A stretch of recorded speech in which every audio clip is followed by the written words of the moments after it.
Hi, good afternoon, Name. How's it going? You jumped straight in, huh? Nice to see you. Oh, I'm having a tea. I'm having a mint tea, fresh mint. Right. So let's have a look. Is everything okay? Sound is okay. I think everything's okay.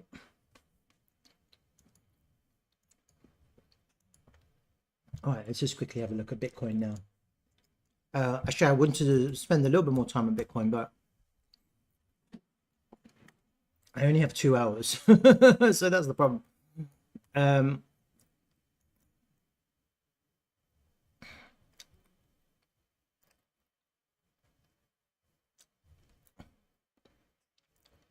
just going sideways, huh? Going sideways. No bearish, no bullish divergences, just kind of literally going sideways at the moment. A little bit of a buy up here, leverage buy up. Look at that. 3.9 million increase in OI. 1.1 million long right there at the bottom of that candle.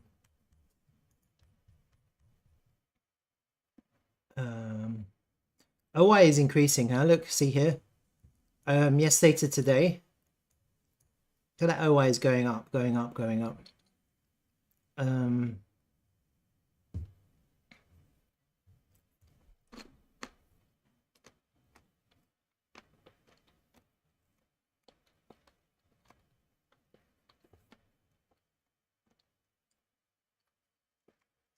That's a big change, huh?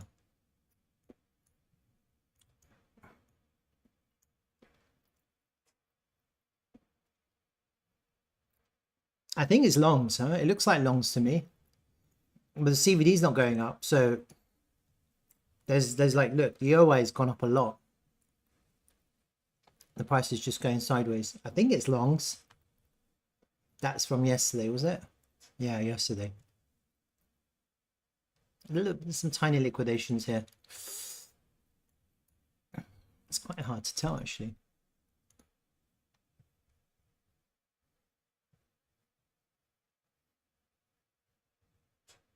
I just can't see any divergence. But the OI is going up a lot. Look at that. Up, up, up, up, up, up, up, up, up.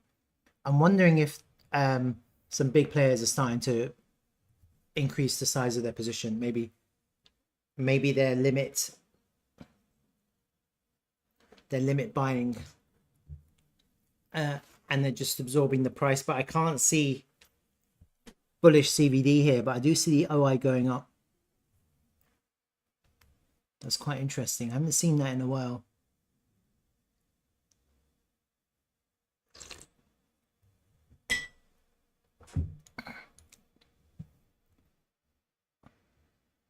I think it's bullish. Look, that's quite bullish. OI going up, price going up. Look, when you correspond it to the price, OI up, price up. You know, this is price down, OI up. But this is here, price up, OI up. All right, let's have a look at. So that was from yesterday. I'm not gonna. What I really wanted to do. Let me hide these and chop those into.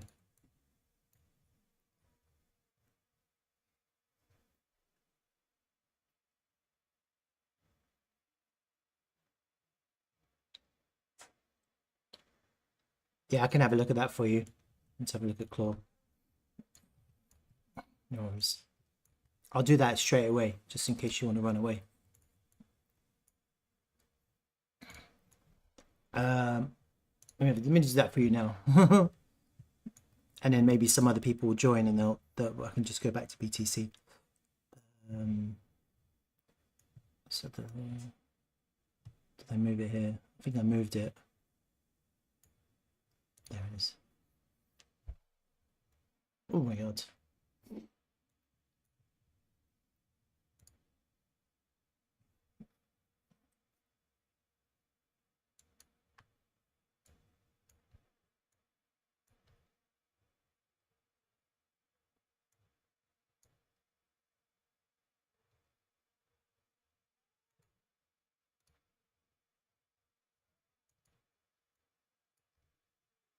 me kind of hide these a bit.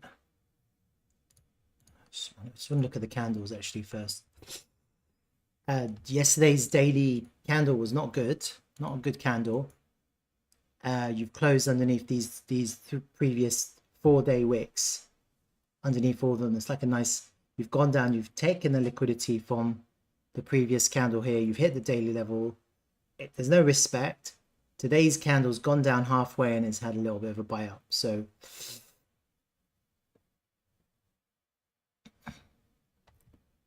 with a weekly time frame.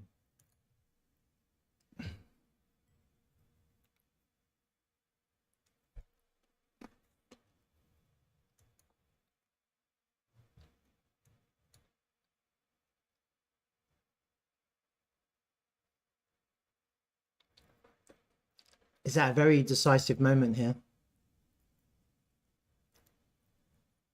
Because if the week candle closes like that, that's actually bearish.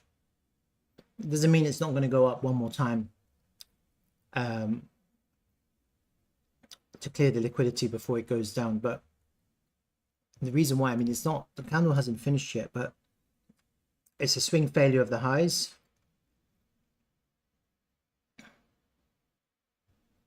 You need another candle to see. You see, that's the thing. It's not on its own. It doesn't look that bullish. Where's the volume? Where's my volume? I don't know why I don't have any volume.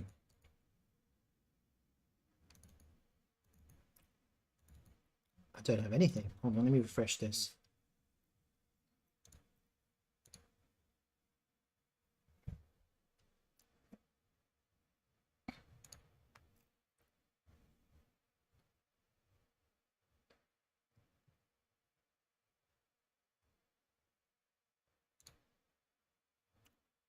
It's better.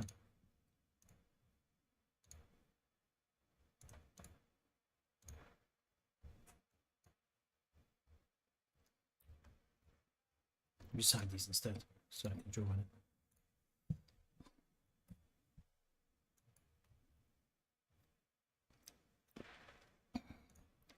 I mean, I don't think you should get bearish at all because you've clearly got 5 impulsive waves. 5 waves here. 1, 2, 3, 4, 5.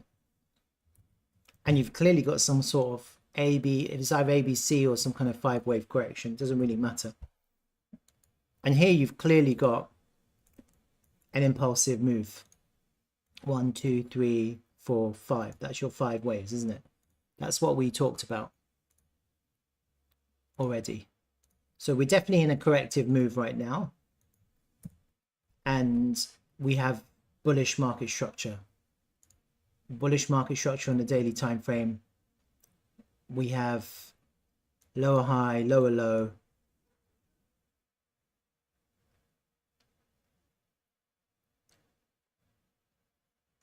Lower high, lower low.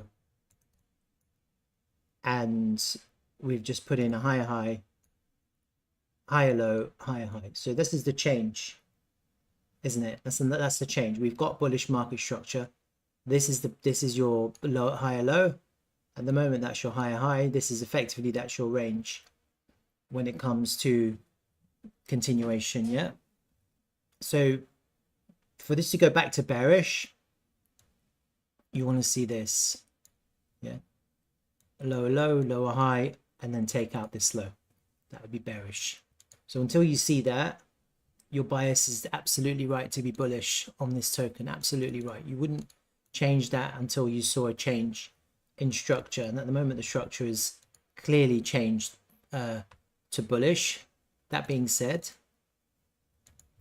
you've changed the structure to bullish, but you've had a little fail. It's a little failed auction of the highs. So there's no continuation, and naturally what will happen is that all these people taking profit here, guess what they're looking to do? They're looking to put it right back in. That's literally what they're doing. That's what they're doing. And they have an invalidation at that low here.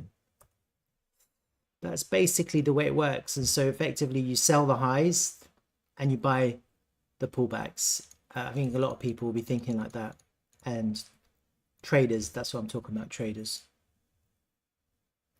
And that pattern now, that trend could continue now for potentially months, just in the same way that we had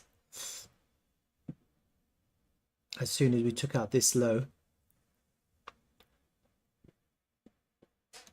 Maybe even this one here up the top.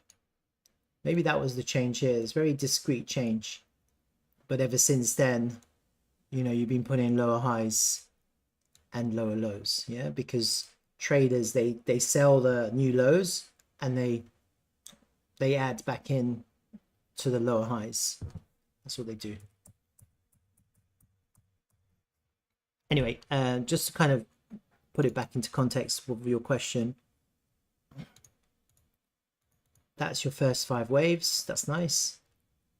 And now we're looking for an ABC correction. So let's have a look at the let's just have a look at the volume. I think volume is going to be really important here.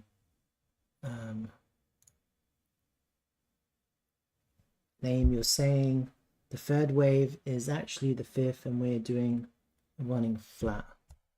So let's have a look at that. Again, it's all subjective, yeah. So I'm just kind of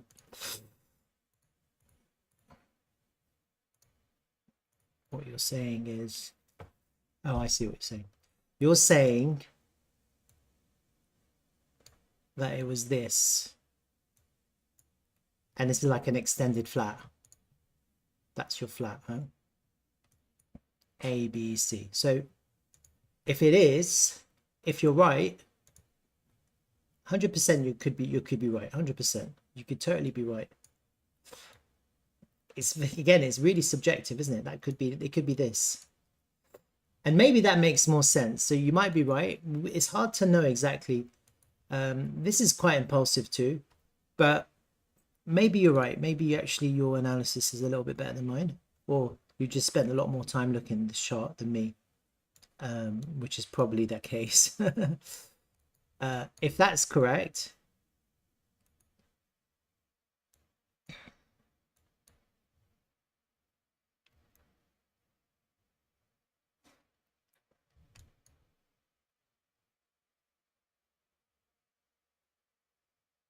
I don't see 5 waves here in this bit here, to be honest with you. There's 4 to 5. I don't really see 5 there.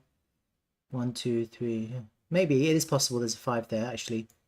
You could have a little kind of 1, 2, 3, 4, 5. Yeah, it's possible. There's a little 5 there. You just got to follow the rules. The rules mustn't be broken. So, you know, it's the same as always. 4 can't come underneath 1. 3 can't be the shortest, and 2 can't come underneath 0. It's basic. As long as you follow the rules, then you can get all kinds of weird shaped 5 waves. And again, it's subjective, isn't it? Did the 3 actually go to there? Was that the 4? Is that the 5? Again, the rules. 1, 2, 3, 4, 5. I don't know. You know, like, it's really subjective. But let's just say you're right, and maybe you're right. Doesn't really matter. Then you're looking at an extended flat here, aren't you? Or as you called it, running flat. Then let's just try and find out this pivot. Where did we peak here? Maybe here. Maybe this last impulse was the finale before it dumped. And the reason why I'm asking that question, and maybe it'll be a lot easier to see on a higher time frame, this last candle here. The reason why I'm asking that is because I'm looking for, then I'll be looking for this. Oh, that didn't work.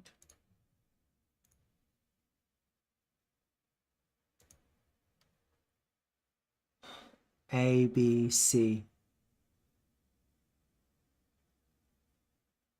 Not sure which one exactly. One of these. It might be easier to go to a slightly higher time frame. 8 hours.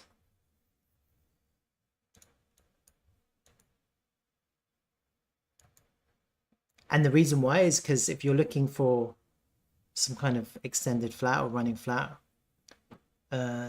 then you'll be looking for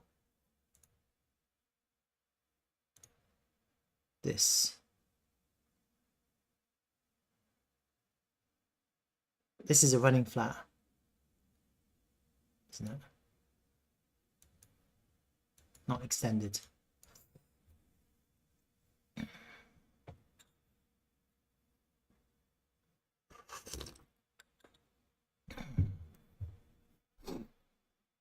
And that would be by Saturday, yeah? That's by next. So you're still looking to go down for a week, yeah? Just grind down. And then the 618 would be Tuesday. So it would be like that. So at the very least, you're looking for it to come to the 618, no? I guess. And this would make more sense to me. Time-wise. You get a little bit of symmetry there.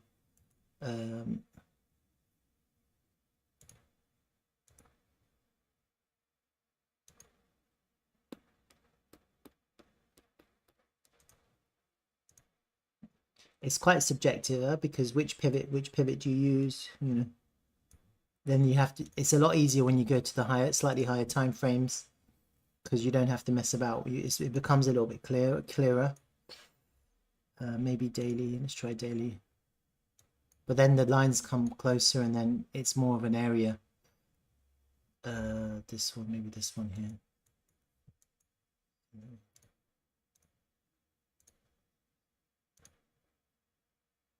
That's fine.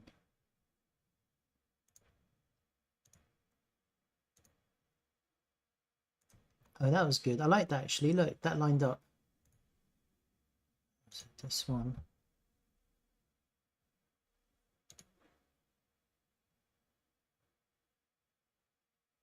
Mm-hmm.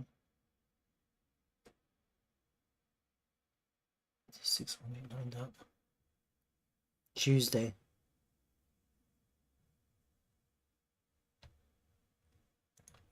Let me just do some volume here as well, actually, which I wanted to do. Let me just get my previous volume up. Oh, I didn't mark them out. So actually, let me just mark it out. And I can't remember which exchange had Green Gecko.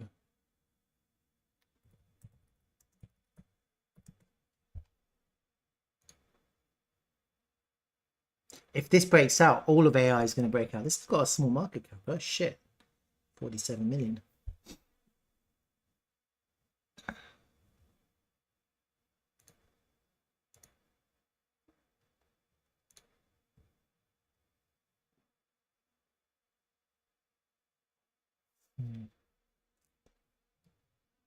Markets. MEX and Gate. Petrols. MEX, yeah. So MEX is the one, isn't it? I think I looked at this before. Oh, HTX. But HTX has got weird candles, so it's basically MEX and Gate. Yeah, MEX is fine now. MEX has got a lot of volume, huh? Nearly 1 million.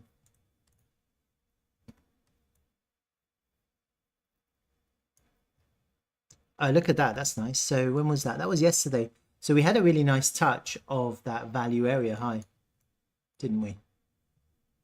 So that's, see, when you see things like that, that gives you a little bit more confidence about these levels and about your analysis.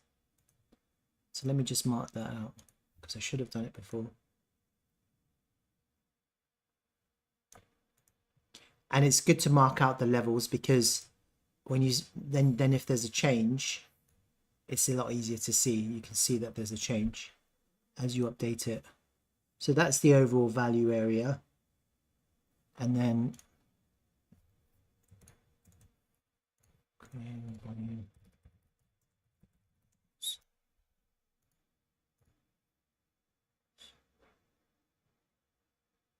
there's a bit of a high volume node there where this value area high is. So where did I pull that from? I don't know why I pulled it from there. I can't remember. But actually, let me do something else. Go to a slightly higher time frame. Just get rid of that. Let me get rid of these. And then we just hide the the Elliott waves.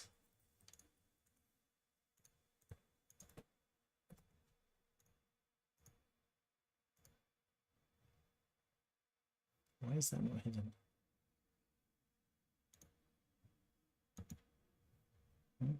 It's down here.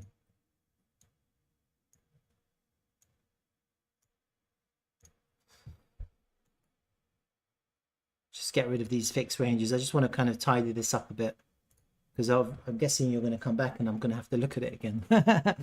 So, all right, this is the chart, isn't it?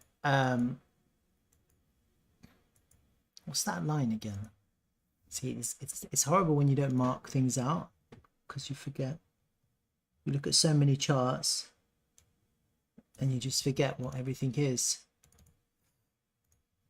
Oh, that was the all-time low. I've got.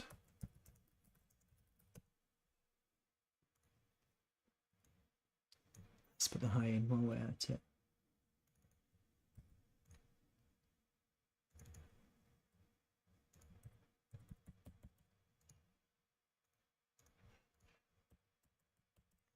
Well, it sucks. Sometimes my copy and paste doesn't work. 4417.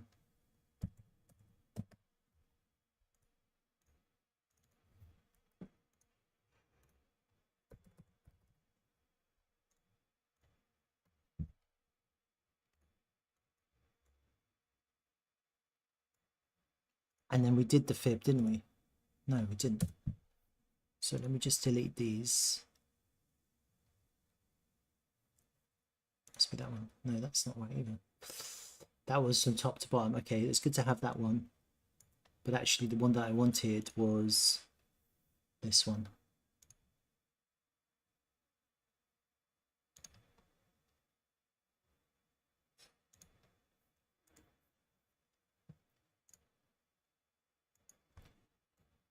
It's come back, found support on the 50%, lost it, reclaimed it, back up to the 382. That's your flip. Yeah, it's looking really, really, really bullish at the moment, to be honest with you.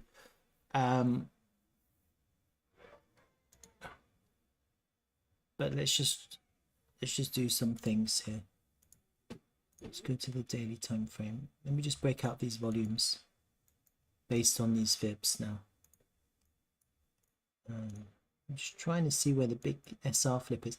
So that see that 236 was a nice SR flip. See that here? That 236 is an SR flip. This 382 is an SR flip too. It's kind of, it's an area, isn't it? But you can see it. There's a little bit of an SR flip going on. It's a little bit of an area, but it's kind of going on here. Kind of corresponds. And then you have something very similar with this. So these big fibs are controlling the way the price moves. And so it's good because when you do volume now, you can just do it from area, from range to range. Let's have a look. I'll zoom in a bit.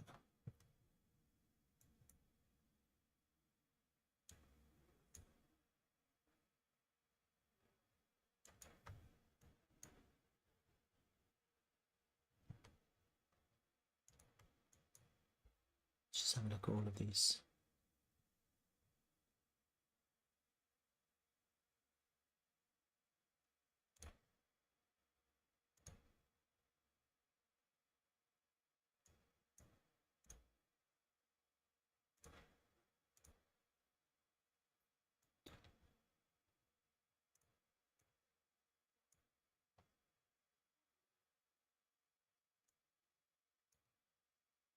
It's nice. I like that.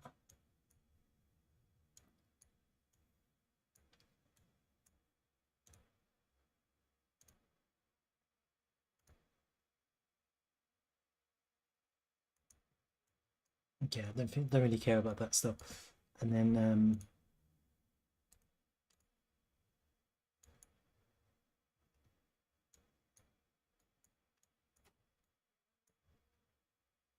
here's a big one.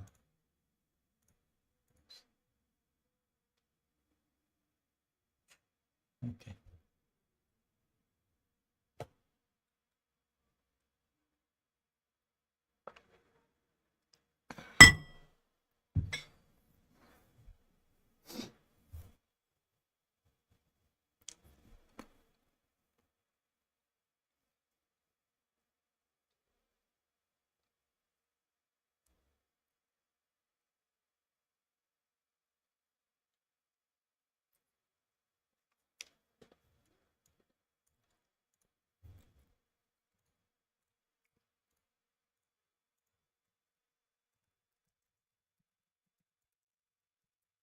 keep those.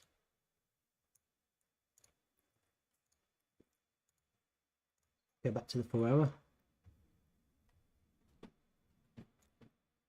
Let's have another look. All right, so what you can see here is that this previous range is supporting the price. Yeah, so this is what happened. The price went through, came right back down to the bottom of this range. This range actually had impact. See, it came all the way down to here. That's why it was there. Got another impulse, made a higher high, and now we've come back to find support on. So this range is actually playing a role. You can see it. It's playing a role in the price. This little range here. But that being said,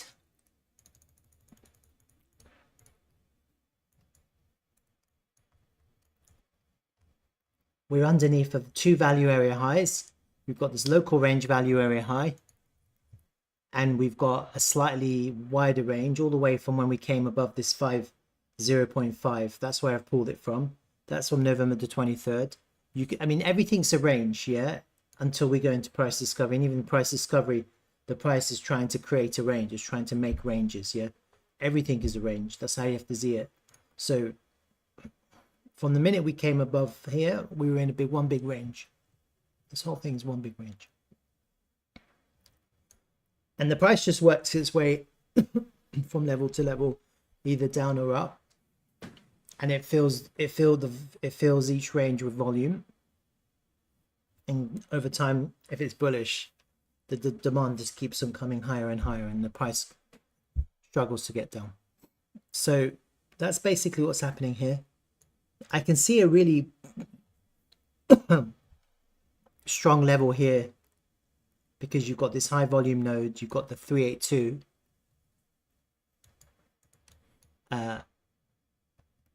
Will we go down again for one more test? I have no idea, but really that would be a good place to buy, just because of the volume, because of this high volume, and it will look bearish. But it potentially isn't, because you could be completing an ABCD pattern here.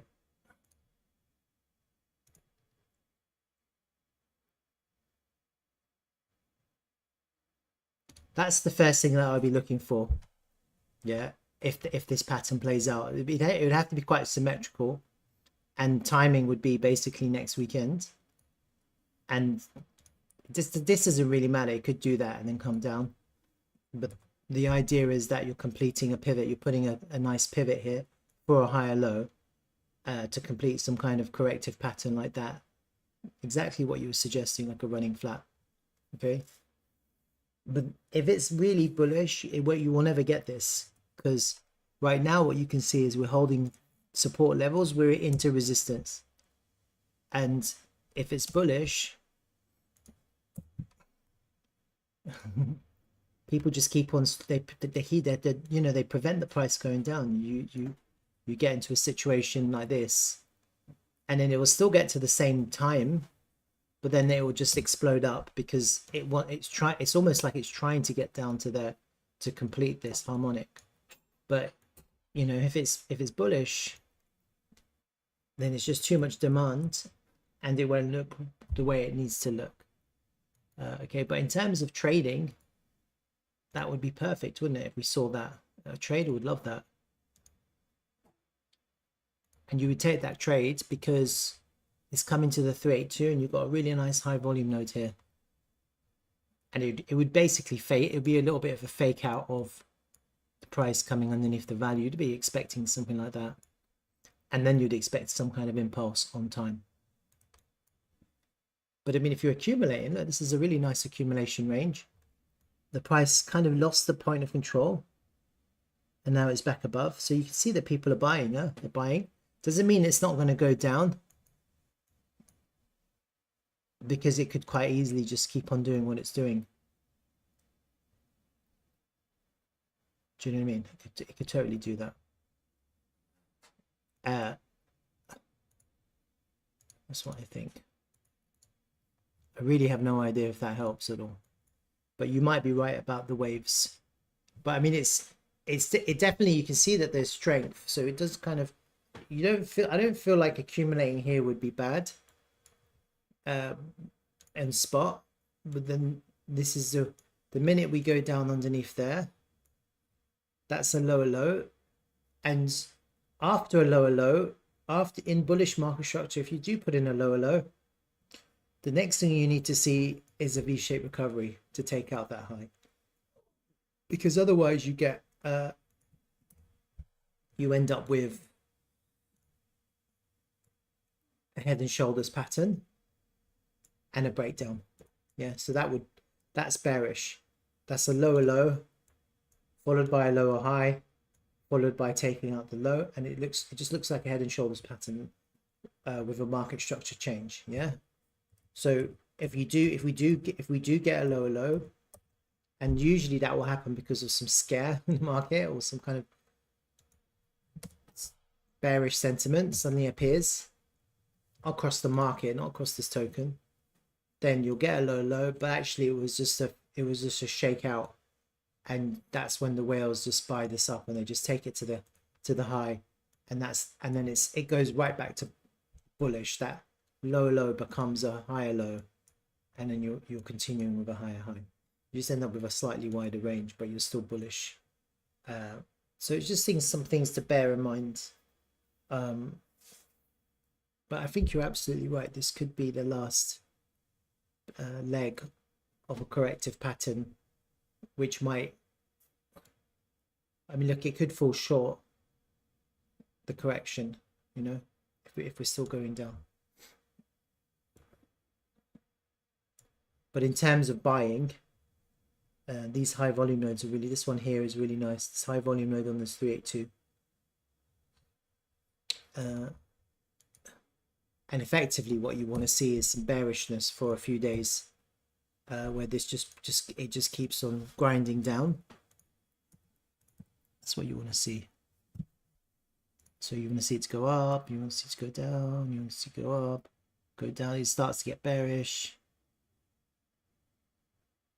There, buy back, and once you're back into the range. So in this circumstance, like a trader, what they'd actually be looking for is a fake out, and the fake out would be to lose this local value area low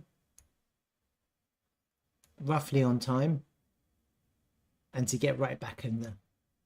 And when you see that, when you see a pivot here on time to complete a corrective pattern, the sign of strength and the reaction and the sign of strength, this is a reaction, getting back into the value area high is a sign of, above the value high is a sign of strength. You see that, then you literally, as a trader, you would enter and you have an invalidation, and also you're looking for an impulsive move. You're looking for, so you have an invalidation, you're looking for an impulsive move to follow,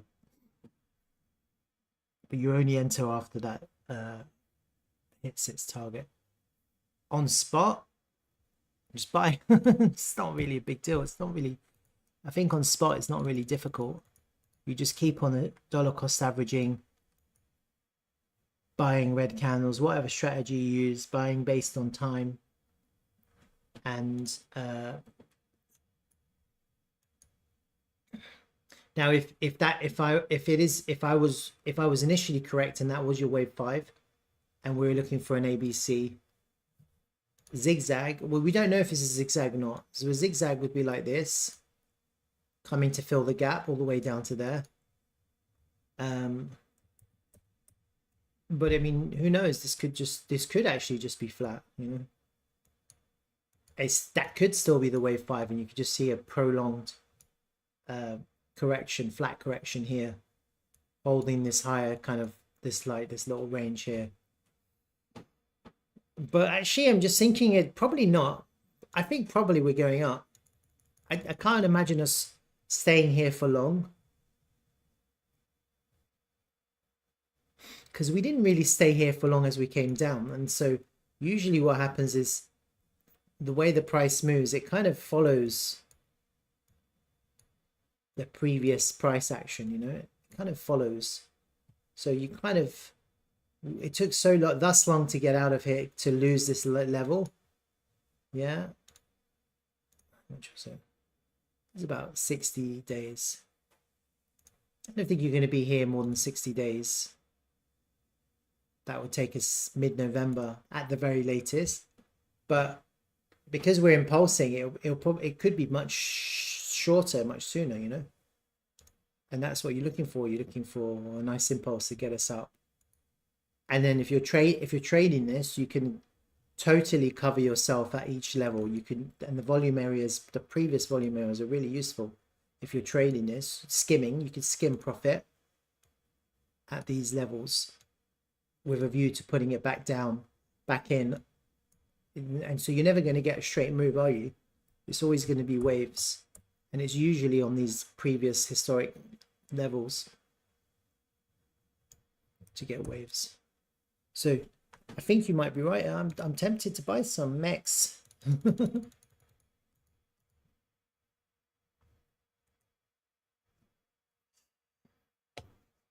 I mean, I like the bullish structures, market structures bullish. I like that. Can't complain. I mean, it's nothing. There's nothing really to it, is it? It's just like pretty straightforward. And what people don't want to see is we don't want to see us lose. I mean, as far as Elliott waves is concerned, this is your 0 point, so you can't lose that. If we do now suddenly go down and suddenly go into some kind of bearishness, shit happens. Yeah, anything can happen in crypto. We definitely don't want to lose this pivot here,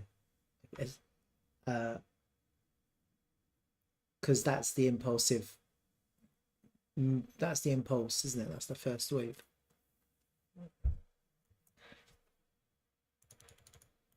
It's looking right. Good afternoon, Allcoin joining. Nice to see you. Top legend, blue meme on Sui. 1000%. You're a spammer. Go, get lost. Oh, you want me to post it? Yeah, I can post it. I don't know if it's a great analysis, to be honest with you. It's pretty basic. I've done nothing spectacular. I like to post spectacular videos. It's just a normal video. Let me just try and see if I can discover something amazing. I don't know. Let me have a look. Let me just mess about a bit. Maybe I can come up with something special, extra special. I don't think so, but at the very least, let me just put in all the levels here as well, so at least anyone who's using this can have a reference. Let me put the monthly levels in so people can see where all the levels are. You've got these are support resistance levels, monthly time frame. So you've got a resistance level there, you've got a support level there. Let me go in the weekly time frame. Let me do all of this boring stuff. But this boring stuff is actually how traders make money.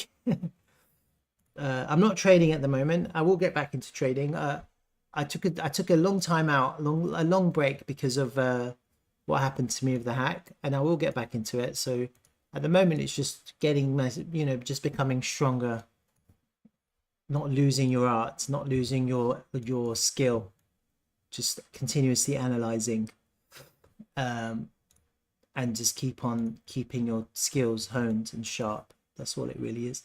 There was a weekly level there. It went through, didn't come back to test. There's a few weekly levels there, so on the way up there's a few kind of levels that it has to contend with. You can see that this one, I feel like we've come up with this is a back test. This is a little bit of a back test. Next week might back test too. We might have another back test on this level. It's possible. So, but I'm not going to leave. I'm going to get rid of it because it's already been cleared of liquidity. So these are your kind of liquid. This is where the liquidity is. And then let's have a look at the daily time frame. Let's just chuck it all in there just in case people are interested to see where all the different levels are. Daily.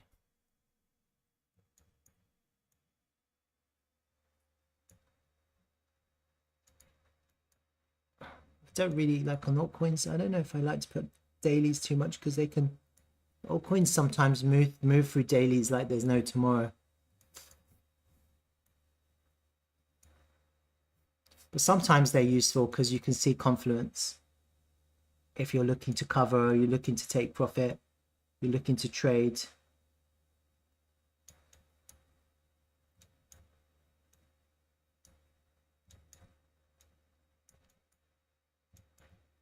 That's taken. This one up there as well. No, that's taken.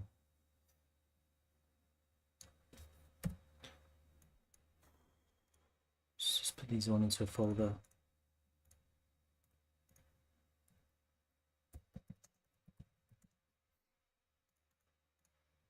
And then what I like to do, and so what I like to do, if you're looking to trade, what I like to do is just get the volume up, get the higher time frame levels up, get your fib retracement up, and then also get your other fib up. You get all of them up, and then what you can see, without really going into too much depth, what you can see are lines and black spaces.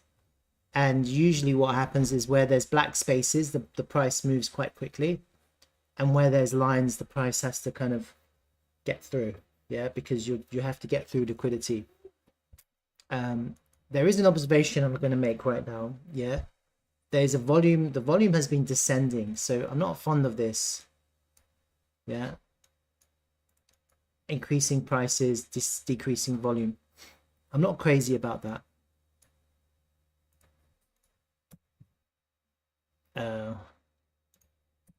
And to go up, you're gonna need volume.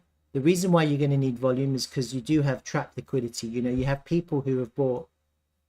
When I showed you the volume pools, you know, you've got people who bought at 18 cents, and now they're 40% underwater, and at the lows they were like crazy underwater. And so these people, if they were buying the pump and they still held and they've been underwater, what their first thing in their mentality is to break even. It's just to get out and break even because their trade went wrong. Yeah, they were buying thinking this is going to go up, and so the first opportunity they do is they want to exit. Once we clear this range, so you see, once you can clear all the way up to here, you've got a few black spaces, and so it should really kind of fly, and it should fly up there at the top. There's not much volume at the top, and so there's at least resistance at the top. So let me just kind of have a look at this CC log. That's the golden pocket.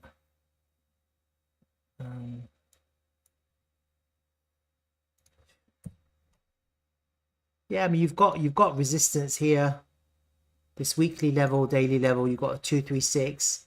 You have to flip that into support. That will be a sign of strength. If you see the price get back into this previous volume area, that's a really strong move. Yeah, because it's going to require volume to get through this area. If you see the price go up there, that's a sign of strength. And actually, you could buy that. You could just go buy. You could, like you would. You just buy. People would start buying this crazy if this suddenly came up into that range. Yeah, that's a sign of strength. And right now you're in a bit of a kind of indecisive moment, or a decisive moment. Why? Because it looks like it's trying to consolidate underneath resistance. See, this is resistance. We're underneath resistance. We have a bit of untapped liquidity here. We've got a couple of daily levels. But then if you clear that, you're straight into this bigger resistance, this weekly resistance, and this 236 close to this daily level. With a little bit of volume, you're into this next range. And then that's a sign of strength. I think, honestly, I don't think the price is going to, I wouldn't think the price would reject from here. And then if you did reject, because you could always reject from the golden pocket. It's always possible to go up, reject on the golden pocket. You'd see it very easily because you're losing this key level. That level has to hold the support. If you go up, reject from the golden pocket, come back down and lose that key level, is that 236 joined with the weekly, then there's something wrong, yeah, with this whole move. It's still probably corrective, I would say. Then you'd be thinking then honestly, if that was to happen, so I'm just giving a bearish scenario, then I would just say maybe this whole thing is an A, this is a B, and actually the C is more like that, heading towards the golden pocket. Yeah. And that would be this is the test, because if we're now starting to wave up and this is wave 3, then you can't, once you're into that higher range, which is here, then you don't really want to lose it. If you lose it, that's not correct. That makes no sense. Or if you just bounce off it and you can't get into it, and then actually you're just falling back into this range that you're actually in now, that's not correct either. So you have to bear that in mind. So even though we're thinking this could be an impulsive wave, it's always possible that we're actually still in a higher time frame WXY. Yeah, it's always possible. And then you always have to have that in mind. The only way that we're going to be 100% about, I think if we are able to kind of get past this volume area, get past the point, once you start seeing strength, you're not thinking bearish anymore. So at the moment, we're not seeing strength. We're just seeing we just changed market structure on the daily time frame to bullish. So that's strength. Yeah. We've come above this 382 and back tested it as support. So that's quite strong. It requires strength to do that. Yeah. So this is strength coming up and back testing that and flipping this level into support is strong. It requires strength. Yeah. And we're above the value area high of the overall range, and we've back tested it as support, almost a front run. That's good. That's what you want to see. That's strong. So you'll see we are seeing strength, but then we don't want to now go up and then get a rejection.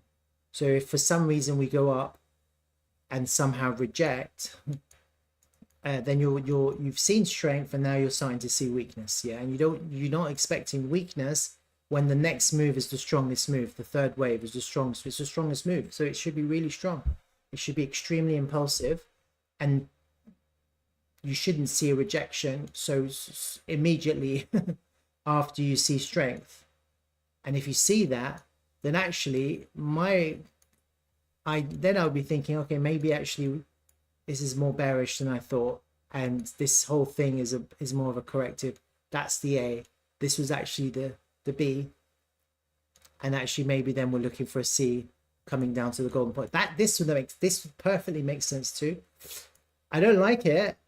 The timings are off for me. Like coming down all the way down to June, it doesn't coincide with the Bitcoin bull market. So that's why I don't really talk about, I'm not talking about bearishness. I'm always thinking bullish, but it's always something you have to bear in mind. Yeah. Like even though I don't talk about it, shit happens, you know, crazy shit happens in the world, and you can't predict the future, and crypto is extremely unstable, and so it's always good to bear that in mind. But that being said, this is looking quite strong, so I wouldn't think like that until I started seeing weakness. And what you're seeing now is a change in market structure. It's bullish. This is a V-shaped recovery there. You see that? And the price has come back down to the 50% and found support, which is kind of resting at the point of control. That's correct. You don't expect it to take the low. That would be incorrect. You're expecting it to find support here, and then we're looking for another push up. And that push up has to take us into the next level, which is the 236, above the 236. It has to flip that level. Yeah, that's what you want to see next. That's what I'm expecting, right, for continuation. So I hope that helps. Did that help? It looks a bit messy here right now, but you have to contemplate future price action, bullish and bearish, and then you have to have a plan for both.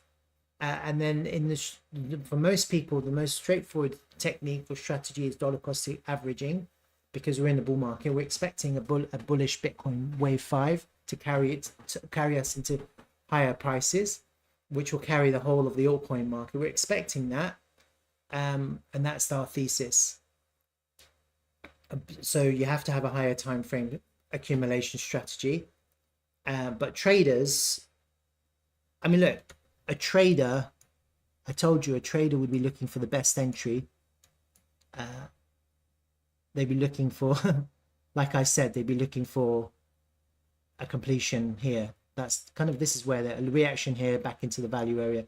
Trader, that would be a good entry for a trader. A trader could take the entry here, but they'd have to have a wide stop. So they have to calculate their risk. That whole red zone there would be 1%. Yeah. So, and then it would only, a trader's, if someone was taking a trade here, you'd have to risk your 1% or 0.5% from where we are now. So it's a really bad entry. So you'd have to, maybe you'd risk half of half.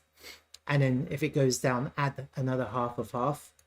And then your reward has to be a sign of strength in the next wave, basically. You're not expecting this pivot to be taken. Like a trader could trade that, but they have to scale in as well and risk 1% max. And then obviously, as soon as the move goes in their favor, they'd be taking profit. So most traders would, if they took that, they would actually take profit in the first sign of resistance, which is here, 1.15 cents or so. They would. But the risk to reward is much better if you get a reaction into your area of interest. And here, it's kind of lower down, actually. It's where this high volume node is. Sorry, I went on a bit. All right. All right, so I'm happy to chat about this. So if you ever want me to have a look, I'll have a look. No worries. I'll leave this here. I'm not gonna bother delete this. All right, there's a few people here. Thanks for joining me. Altcoin wants me to have that carve and GPU. What time is it? Oh God, it's already 4. Oh shit! What the hell? Time goes fast.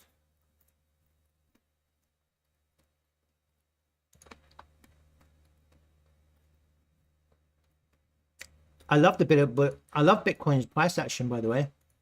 I love it. For me, it's looking really bullish. That's a V shape, and that's continuation.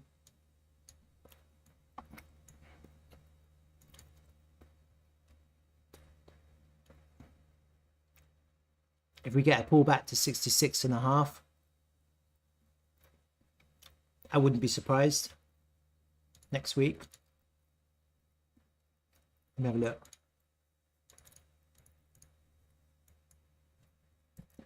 This is the question, huh? I'm thinking to myself, do we just get a buy up at weekly close? Just fuck it. Just buy? Or do we get a pullback? Logic suggests pullback, yeah? Because it's rare to get a green candle followed by a buy up. Doesn't happen too often, yeah? When's the last time it happened? Here. See that?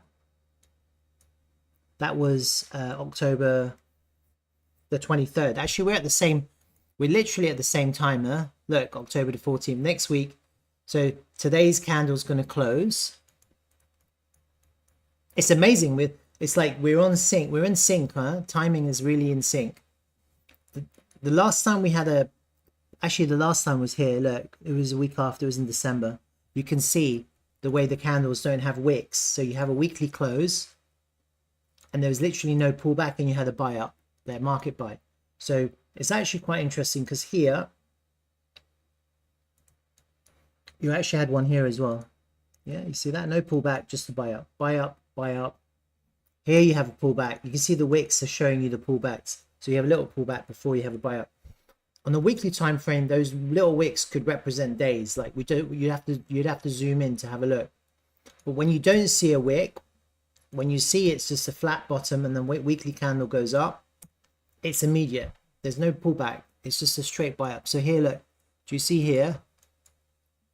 There's a little wick, but really there's no wick, and it's just bought up. So as soon as that candle closed on the 2nd of September, it just was bought up straight away. It was just market buy. You can max these are like max leverage trades. People who do that, they're like fucking 200x whatever. They're waiting for the right conditions.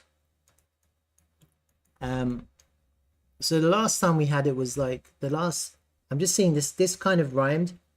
This was quite bullish. So you had this kind of big bullish engulfing week, closed above these weekly candles here, and it was just brought up. I am wondering if we get the same kind of behavior here, actually. So this is what I'm thinking. I'm thinking, what if we get the same thing? And it's on time as well. Look, Monday the 21st of October. This was the 23rd of October. It's exactly a year ago. And you see that candle there. Look, barely a wick.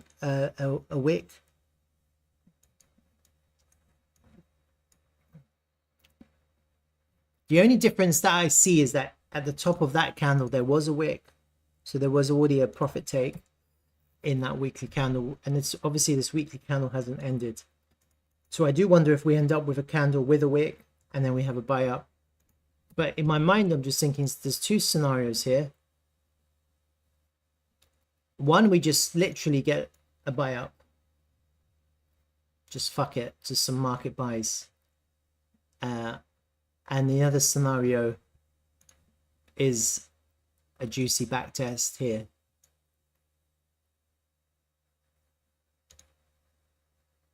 That's what I'm thinking. But I really think it's really bullish. I really do. Let me just have a look at these. Delete that now. Let me just have a look at the volume quickly.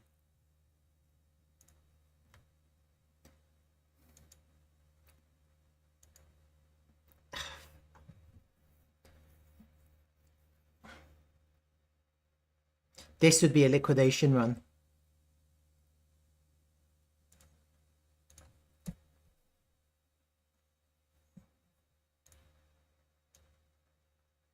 I find it very unlikely. Look, we're above the point of control. Why would we just go down like that? It makes no sense to me. At the very least, you go to the point of control and you'd find you'd actually, if you're looking, you'd do this. You just continue this structure, which is just higher lows and higher highs. That makes more sense. Go down and then go up and just continue this kind of structure, which is really bullish. If we were to go down, I think it's unlikely. I don't know. I think it's quite unlikely for us to just go down to there. But that would be correct because you're looking at, that's your V and that's the test.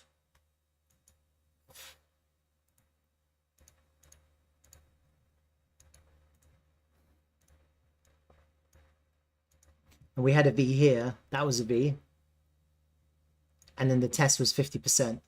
So I deleted it, but that's why I had an ABCD pattern, which is here, AB. Yeah, they're like an ABCD pattern. It missed because it was too bullish. But when you look at the fibs, it actually came to 50%. See that? Perfect tap on the touch on 50%. So when you have a V shape like that, there's two types of V shape. One is where you come back below the pivot, then you're going down to 50. And one is where you extend past the pivot. So that would be a V. You extend past the pivot, and actually then you're just coming back to test the neckline. So you expect a neckline test. But in this circumstance, the point of control is literally in the way. Yeah. And if you look at the point of control on previous price action, it has been acting as a support, like a support and resistance line. Look, clearly you can see it's a support line there.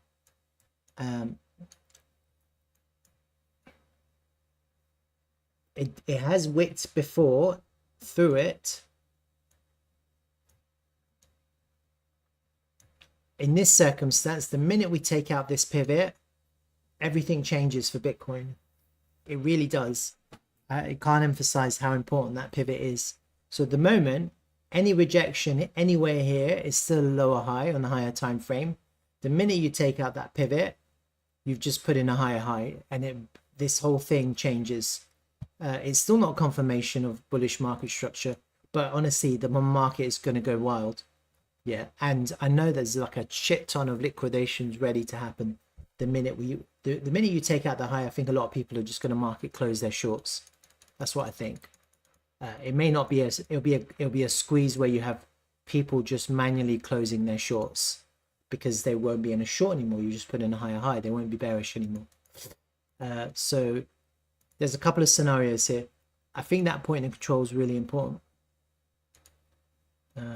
So I'd like to see it hold. That's my thoughts at the moment. So maybe you do test the point of control, but you front run this neckline. You're actually just coming back down to test the point of control, and then you're going up to take out that pivot, and maybe that's your pullback on the weekly open. So it's either that or we go up, but I think this is more likely. We'll see what happens. I think it's really bullish, to be honest with you. I'm not feeling bearish at all, even though we're in the highs. I'm not feeling, just simply because we're above the point of control. And then the other thing to bear in mind is you've got the previous all-time high. Let me just pull that back up. Where was that? We're slightly underneath it.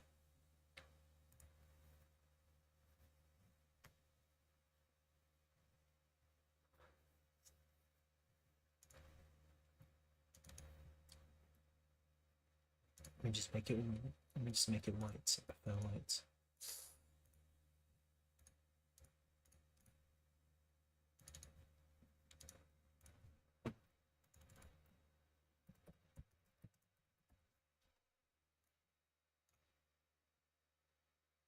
Let's have a look at it. Yeah, look. So we're kind of consolidating underneath the previous all-time high at the moment. In the past, that has acted as a really important level. Here, that's a rejection. That's a failed auction. And here you see this white line, previous all-time high. It was a very important line. Here it was acting as support. And on many occasions, it was just when you get a rejection, it flipped. So here's rejection, and then it was a flip. So these previous levels are important. At the moment, it looks like we're just consolidating with bullish market structure underneath the previous all-time high, underneath this value area high. So yeah, I'm feeling quite bullish actually. Doesn't mean we can't pull back.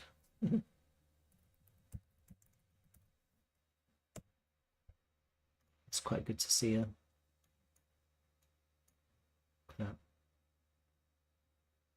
The selling's ended, huh? I don't think anyone's selling. 3-day, look, the 3-day candle closes today. It's looking really, really, really bullish. If it closes higher, that's a continuation candle. I'm almost thinking that we're going to go up, huh? We might actually go up.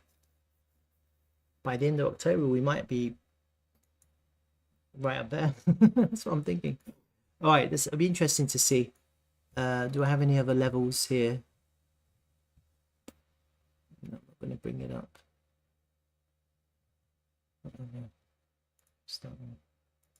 No, that was incorrect. Let me get rid of that. I already have it there. Right. Any questions on that? It's hard for people to long. It's hard for people to short. If you're long, you can get liquidated. And if you're short, you can get liquidated. It's really tough for leverage traders. So effectively, most traders they're just trading they're just intraday traders, just scalping basically. As soon as they get profit, they're just taking their profit. The point in this local range, the point of control is in the highs. You see that? It's bearish, but at the moment the price is above it, you know. So usually what you would expect is when you have a point of control in the highs like that, as soon as you lose it, that becomes really bearish. And so then people can short. Look, you can short the value area high in the point of control, and then the short gets liquidated, gets squeezed. So it's bearish, but at the same time, you know, you're over the overall point of control. is your support level. That also coincides with this local range value area low. That really, I really wouldn't be surprised if we test there for a test before we go up. And that wouldn't break this market structure, because look, that's your higher low. I mean, potentially that's your higher low there, higher high, but maybe not. Maybe it's like this, there to there. Maybe we go down to there to there. I don't know. And obviously what I said before is relevant. That was yesterday. You lose the point of control, flip it into resistance, then this becomes unbelievably bearish. Yeah, I don't think we want to see that, losing the point of control. All right, so that's Bitcoin. Don't really have anything to say. I think altcoins have been pumping as a result, Bitcoin being strong, huh? So even my beloved TRVL, look at that today. Look at that. Look how crazy that is. My beloved, the one that I'm really interested in, TRVL. It's the token that just keeps on giving at the moment, isn't it? Have we put in a higher high? It looks like it on this combined chart. No, we haven't, not yet. That's the higher high. We have on this combined chart, we haven't done it yet, have we? Let me have a look. Yeah, because we have to go up there. That would be the higher high, is it? No. What have I done wrong?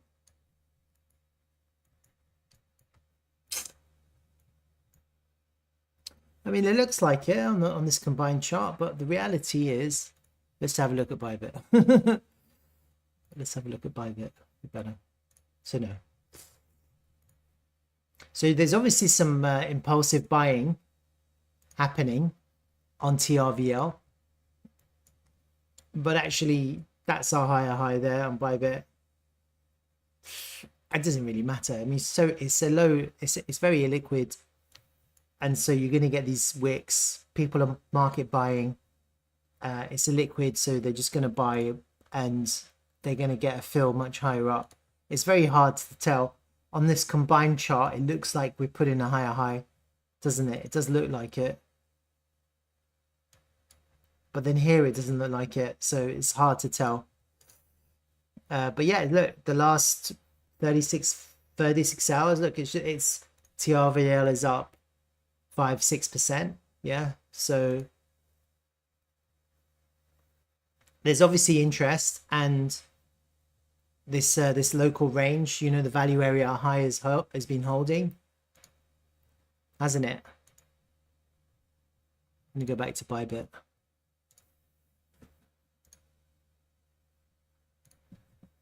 Yeah, here it is. Look, this is the one that I've been looking at, Bybit. Yeah, it's value area high, still holding the support. That was yesterday at 9 AM. And it's gone from the value area high all the way up. And look, it's finding a little bit of resistance on this 382. So we're just kind of consolidating here, waiting to see what happens.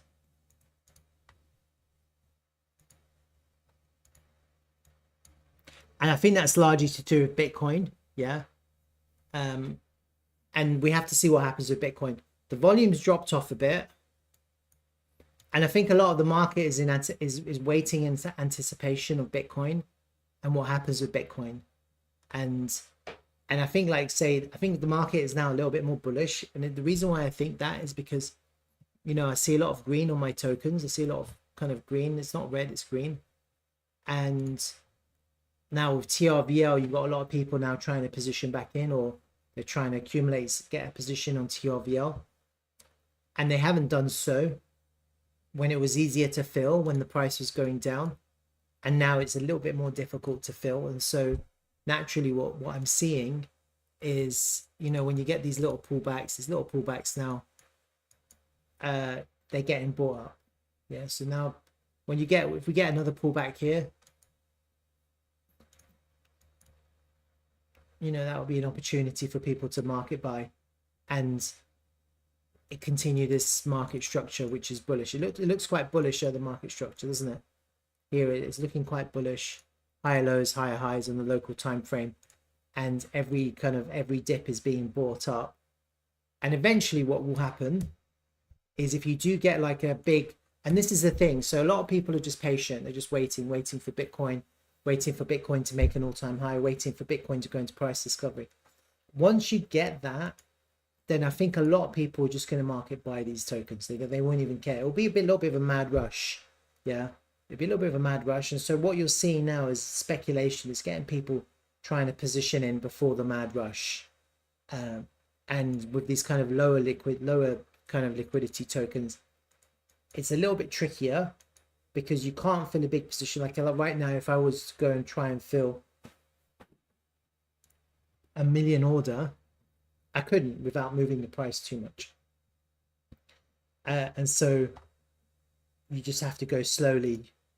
And that's why the price is moving like that. So here on Bybit, you see in the last 12 hours, it's only 42,000 volume, 41. It's not much. And naturally, what will happen is the higher the price goes, the more volume that's going to come in.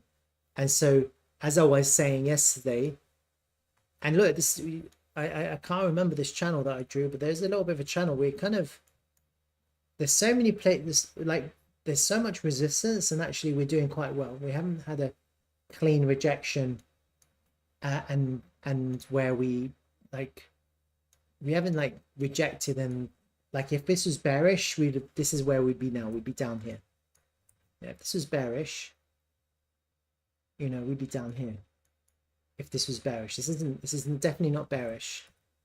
And what's happening is the price is being brought up, and hopefully we're going to get a little bit of a push into this higher range. I didn't realize that I did this channel, but actually that's quite nice. We'll be in the top part of the price range, and once we're in the top part of the price range, hopefully we can start heading to the top of the range, which is all the way back up at 12 cents. Yeah, and then we have to see what happens with Bitcoin. Now, Bitcoin is really important. Yeah? If Bitcoin starts to pump, all eyes are on Bitcoin, but then hopefully we'll see a rotation into alt season.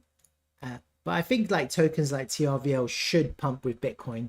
Like a lot of these really low market cap tokens often pump with Bitcoin. They often do. So then it's good to have a look at the BTC chart as well and see what's happening there. So let me just have a look quickly.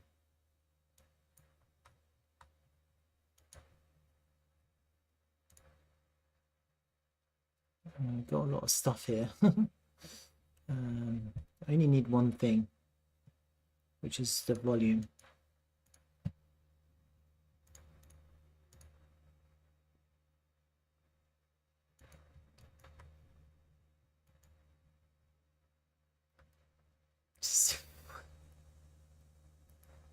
I mean, it's amazing, isn't it? Look, this red candle dropped, and look how it went right back up really quickly. And now we had this kind of price action like this, and look what's happening. We're kind of going up like that. So you can see what's happening. It's kind of following suit. I do want to see us get back into this value area. I think if that happens, then that's a massive sign of strength. And I'll be looking for this then to go all the way up, right back up to the top of the value area. I really will. With the point of control being a natural place for the price to find resistance. But if we get back in there, I'll be looking for us to kind of go up to there at the very least. That's kind of what I'm imagining. And then obviously, as I was saying before, look, that was your higher high. It's tricky because the market structure is so volatile. Yeah, that was your higher high there. You took out the higher low here. So let me just draw this out so I can kind of keep a track of the market structure as well. High low, higher high. That was like in one candle, wasn't it? I remember that. And the price, it's amazing. The price on this went all the way up to halfway up the wick before it rejected. Anyway, that's by the by. To take out this low.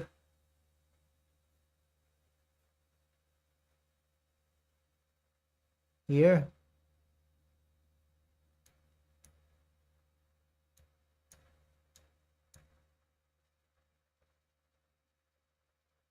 Let me see. There. Okay, so potentially there, actually, look, potentially there. So actually this is bullish. This is bullish market structure, because that was the higher lower high.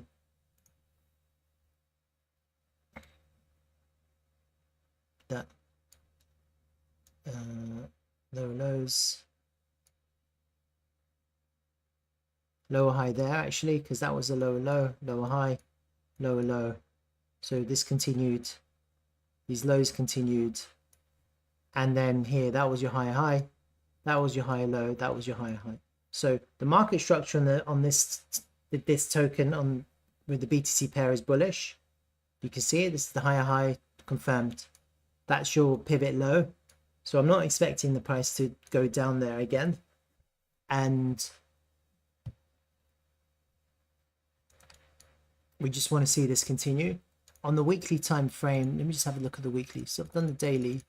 So we're bullish on the daily. Let me just have the weekly. Yeah, so in the weekly it's slightly different. So low, low, higher, high.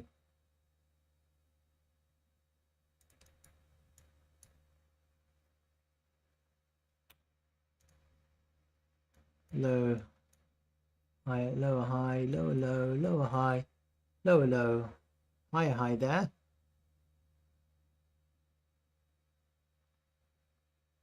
And we didn't change it. So you see here it went from a lower low to a higher high, but then we didn't get the confirmation. We needed to go right back up to confirm. So actually what's happened on the weekly time frame is that we're still in bearish market structure. And as soon as we took out this pivot, that was another lower low. That was this candle here.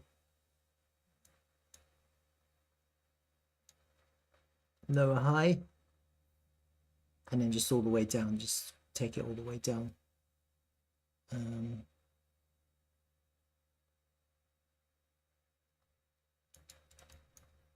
a look. Lower low. Lower high. Lower low.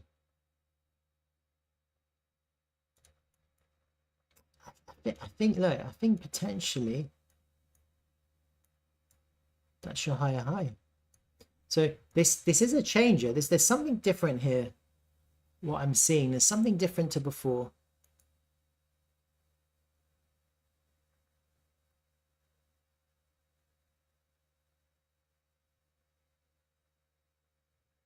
That was your first higher high, which never got a confirmation. We've had our higher high now. That's your higher high. We don't actually have to go up to there to change market structure on the weekly time frame against Bitcoin. That's what I'm seeing. The reason why is because we just kept on going lower, lower, lower, and we kept on putting lower highs here, all the way down to here, lower high here, until we put in a lower low here, and then we've just taken out of a higher high. So effectively, we've done what we needed to do before with this wick here. It was a lot more difficult back then, last year, because as we were putting in lower lows, lower highs, that was our first higher high, but then we went down and we put in a lower low. We put in another higher high, but we weren't able to confirm a market structure change. And then because we weren't able to confirm a market structure change, we actually ended up going down and taking the low again, and we're making lower lows. But what we've done now is we've actually put in a lower high all the way down here in August, put in a new low, which is here, and now actually we've just taken it out the lower high with a higher high.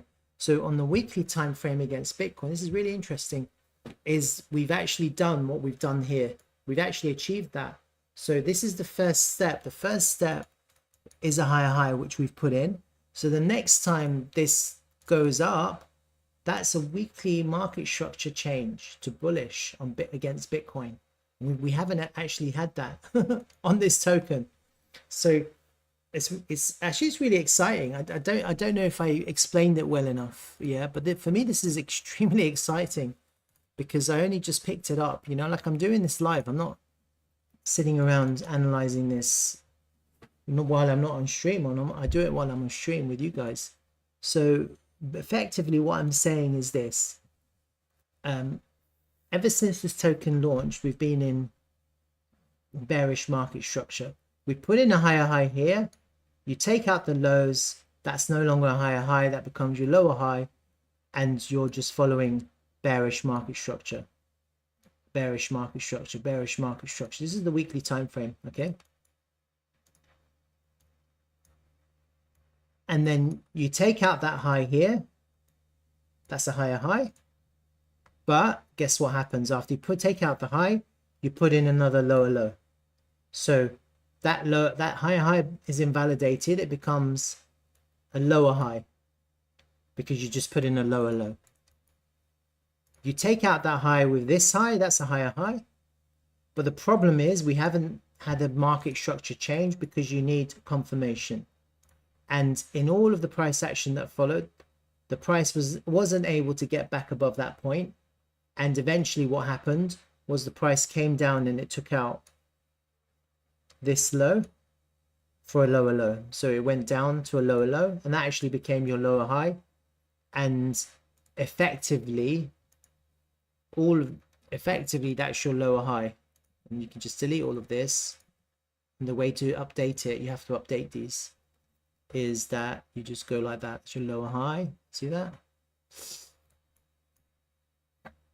And now what's interesting is here we came down, put lower highs, lower highs, lower low, lower highs, all the way down to this high here, lower high, lower low, lower high, lower low, bam, higher high. It's your first higher high. So we've already done this. And the interesting thing is now, whereas before we had that crazy wick that put in a higher high, and here you put in a wick to put in a high high, but we actually put in a lower low. As long as we don't take out that low, then the next move up, if this goes down and up, or if this just goes up now, then you've changed market structure, because now that will be confirmation. That will be a weekly time frame market structure change to bullish. Weekly time frame. I think it's quite hard to see. Yeah, but that's really what it is. You know, you put in a higher high, which it is. The reason why that's a higher high is because here you had a lower high, because you put in a lower low there, you put in a lower high, and guess what? You went and took out the low again with a lower low. See, that's how you can see it. That was your lower low, that was your lower high, and there's your higher high. And now if we don't take out this low here, and if the price now, if it goes down and up, or if it just goes up, that will be a confirmation of change, a market structure change to bullish. And we've never had that on TRVL against Bitcoin. This would be a first in the whole of the history of this token. So I think there's a potential exciting development here, and I think it's going to catch people off guard, because that makes me mega bullish on this, mega bullish. Okay, and it's just looking at the structure, right? So I'll probably look at this more in depth, and now that I've just noticed this, I'm going to start paying a little bit more attention. Right, that's kind of TRVL. And look, while I'm talking, people are buying. It's good that people are buying, you know. Look at that, someone's just I'm just wondering, maybe I should just go all in. I don't know. I like to have a diversified portfolio, but what time is it? Like 4:30. Right, I don't have that much time, so I wanted to have a look at a few tokens. These are the ones I want to have a look at. So if anyone doesn't know who this guy is, his name is Richard Hart. Let me find him. If you're interested in Richard Hart, this is the guy to follow. He's actually my friend. I'm going to post it in chat, in my live chat, and definitely follow him. He's actually my friend. He's actually my real life friend. He's an OG. He's an original gangster, and he has all the information on Richard Hart etc. And if you don't know who Richard Hart is, let me just find it on his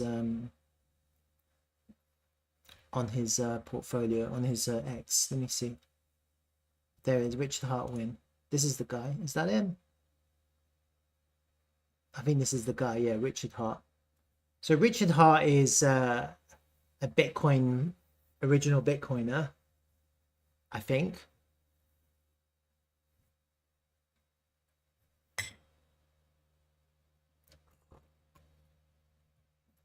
And he's been in the business a long time. And he launched his own coin in the last market called HEX. And he's, a lot of people call him a scam. I don't really care about whether people are call other people scams or not. I just like to look at the charts. And so if you look at the charts, you look at HEX. Let's have a look at HEX on you can't really tell on Mexi. So actually, I think I'm going to have to go and have a look at it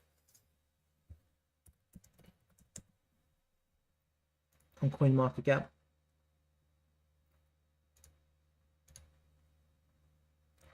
Yeah. Basically, what it did is it did like a 10,000x. Yeah. So and basically he launched his token. He was telling everyone this is going to do 10,000x. He was going to do 10,000. He was going around telling people this is going to do 10,000x, 10,000x, and it did a 10,000x. His token did a 10,000x. Yeah. So what he did was at the time they were using, I think they were using Ethereum. Yeah. And what he decided was he was going to launch his own chain. Yeah. And he called his chain Pulse Chain. And it's called PLSX. All right. So PLSX, there it is. And so he's launched his own chain. And now he's got a new HEX token. And this is incorrect. So if you go to TradingView and look at it, this is the old one. This is not the new one. It still trades, yeah, but it's the old one. So you kind of have to ignore it. I guess it still trades because it's still trading. I don't know if people still trade it, but you kind of have to ignore it.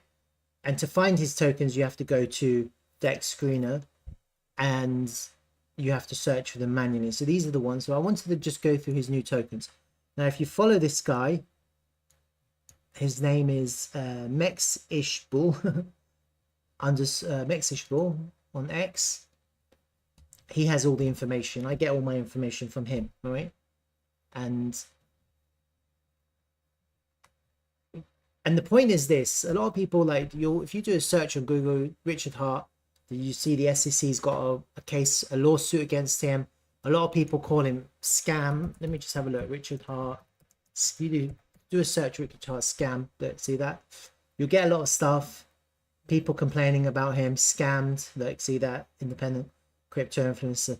Well, look, if someone launches a token, it goes up 10x, 10,000x, and the founders, the owner takes profit, they call the rest of the world calls that a scam. What can you do? Yeah. Is it a scam? Are you going to call Apple a scam because the original investors did a 10,000x or a 100,000x? You know, like, it's very subjective, and the way the media reports stuff. Okay.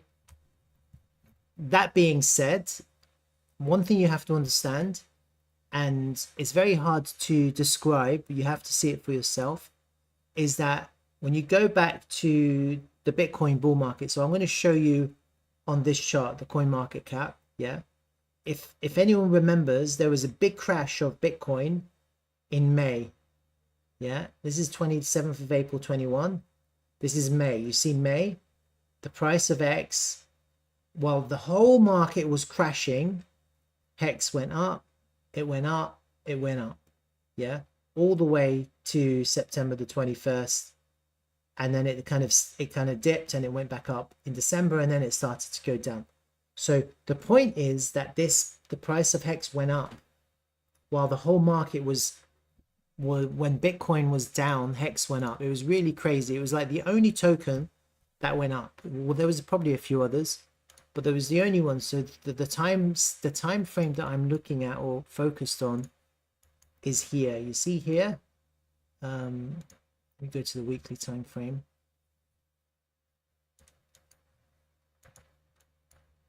This is the crash here. So let me just get rid of these EW lines here. So when the market crashed, it crashed in May, like 17th of May, look, 10th of May, 17th of May, and then it just kind of went down for months. For 2 months, it was just like in this really horrible accumulation range, but it was quite horrible for a lot of traders because everyone was bullish, but actually it was pushing down and down and down. What was interesting is at the same time, HEX was pumping, pump. It did like, I don't know how many X it did. It probably did like another 15X or something during that same period of time. All right. And there's a reason behind that. And the reason behind that is that people don't understand. The reason why altcoins go up have different reasons. And one of the reasons is a rotation of capital from Bitcoin, which has to move first, to altcoins. So you get this rotation. So Bitcoin, the capital rotates there to ETH or to Solana or to Binance, these big market caps. Those pump. And then once those pump, people take profit and they start buying mid caps, and those start pumping, and the whole market starts pumping them. And then those mid caps, they start rotating to memes and low caps, and then memes, and then low caps, and then micro caps. So you get this kind of rotation, but the capital has to come from somewhere. And so there's 3 ways you can get an influx of capital. One of the main way is from Bitcoin. So that's why all the altcoins, none of the altcoins do well unless Bitcoin does well. Yeah. And so everyone's waiting for Bitcoin, and if Bitcoin doesn't pump, nothing pumps. Yeah. So we're looking at our tokens now. Yeah. And look, Bitcoin has been consolidating in this multi-month range. It hasn't gone up, hasn't gone down. It's just gone sideways. Yeah. But when you look at a lot of altcoins, pick one. Here's Slurf. It's gone down. It's gone down. Yeah. Any one of these tokens. Yeah. Look at them. They've gone down. Even Fetch has gone then. It's gone up initially, but it's also gone down. So in the since March, look, it's been going down. And the point is that the capital has to come from somewhere. And so naturally, the first order of things is a rotation of capital. And that usually happens when Bitcoin is in price discovery and it's making higher numbers. And so that's what the whole market is waiting for. They're waiting for Bitcoin to go up into price discovery, and that will then the total market cap will go up into price discovery. This is the total market cap, and then you'll get the rotation of capital as well, because then people will take profit on their Bitcoin. They'll start getting speculative with all the altcoins. They'll start getting greedy, and then also you get latecomers coming to the market. They'll start speculating on the altcoins. They will less so with Bitcoin because they see the Bitcoin has already moved. So Bitcoin moves first. But there are other ways that you can get capital into the market. One of the other ways is that the project is just a beast. It's just a crazy beast, and it's just outperforming everything, and it's just doing really well. So naturally, one of those tokens that is like that is Ethereum. Yeah. So from the beginning, Ethereum has been a beast. Yeah. So the uptake on Ethereum from the beginning has been bullish. Yeah. Binance coin is a beast. Yeah. So they don't really need rotation of capital to pump because they've got a expanding ecosystem that and exponential network growth, which brings value to their token. Yeah. And so less so with these tokens. So you have Ethereum, you have Binance, and there are some other tokens as well, which have that kind of same kind of network effect. And there's a third way, and the third way is when you have someone like this guy Richard Hart, who's a multi-billionaire, who's a billionaire, and he's pumping his token. And that's the third condition. You have someone who's actually pumping their token. And so I don't really care whether people call that a scam or not. Yeah, I just care about the move. I just care about the move. Okay. And so the reality is that you have someone who's promising people. Let me bring it back again. Like, this guy is on a mission to make millionaires, right? And he's kind of discovered a way. Actually, it's quite interesting. Look, like, if you think I try my hardest to make the world a better place, he's actually trying to make his followers wealthy, and he's got quite an aggressive tone sometimes. He's always to the point, and you might like him or hate him. I don't really care. I don't really have an opinion. But the reality is that he's trying to make his followers rich, and eventually they'll dump their tokens on retail. Eventually they will do that. But he's got a lot of money that he's got ready to inject into his ecosystem, and that's the point. That's where, so you've got one, the rotation of capital from Bitcoin. One, you've got the ecosystem that's already growing with mass adoption, and the third way, you've got a guy like here, who's going to pump his token at the right time. And that's why I'm interested in his tokens, yeah, because he's done it before and he wants to do it again. And he's sacked off his Ethereum and he's got it all on his own chain now. It's called the Pulse chain. Yeah, I don't really know much about it, to be honest with you. So I'm not here promoting the Pulse chain, but I'm just explaining to you that it might be worth having a position on his tokens. It might be worth it. I think it might be worth it. I have a position open on his tokens, yeah, and basically I was accumulating this at the lows, and it kind of went up. Like, I was focused on this one, which is Pulse, and the reason why I was focused on Pulse is because it was just easy to buy. It was on MEX C, and so it was very easy to accumulate, whereas the others you have to get it through a DEX, I think through Uniswap. But here you see it went up quite a lot already from the lows, like 100%, 126%. It's pulled back a little bit. And I think if you look at the other ones, if you look at his other tokens, hold on, let me just go back.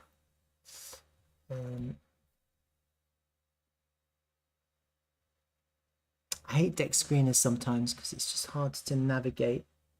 Do I have to go back like that? This is the one, HEX. HEX is the one. HEX has gone up crazy. And you know, we're in it to make money. We're in it to become rich. You know, we're not. I don't really care how we do it. And that's why I'm interested. See, from the lows here, the lows were from the beginning of September, huh? That was when I was telling people to buy. And look, HEX went up 350%. So it's already outperforming other tokens, right? So obviously I'm interested in these tokens, and I just wanted to kind of just quickly go over them now, do a little bit of basic analysis on HEX. Which ones did I put in my chart, in my image?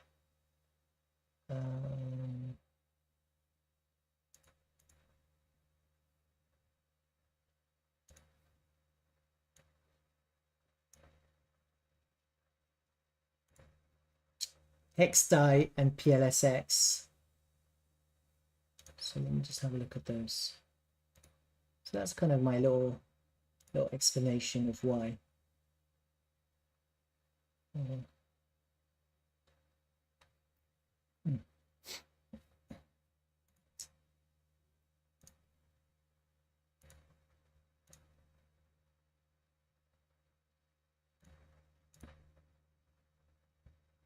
Hold on a second, I'm going to do it now.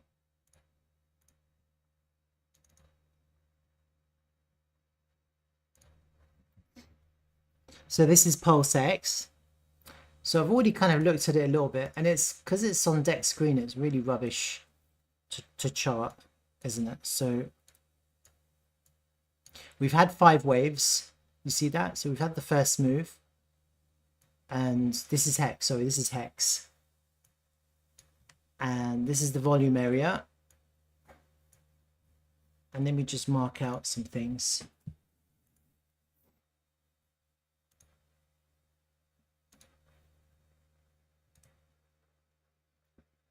Just make those reds. Those are like reds. Value area low. Value area high.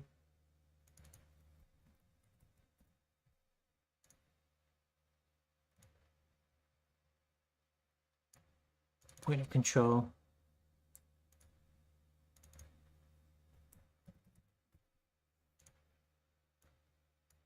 Okay, so that's important. Get those volume areas in. Probably delete that now.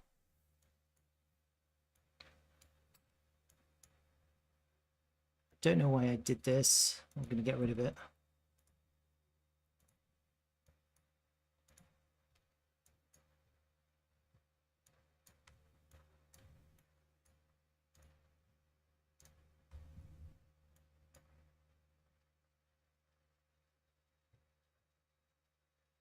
So it's quite interesting because it was possible that we had 5 waves and that was invalidated. You can kind of see.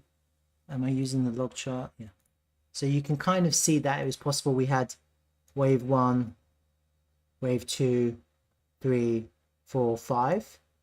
That first 5 waves was invalidated because it took out the low there. So that kind of whole thing is irrelevant. And now we've had another kind of much more impulsive, like really impulsive wave 1. And you can see, look, without really going into detail, it's 1, 2, 3, 4, 5. Yeah, it looks like 7, huh? But it's not. Let's just kind of zoom in a little bit and just have a look here.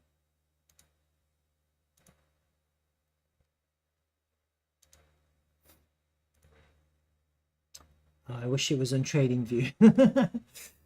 My life would be so much easier if it was Trading View because I can't find anything. Oh, there we go.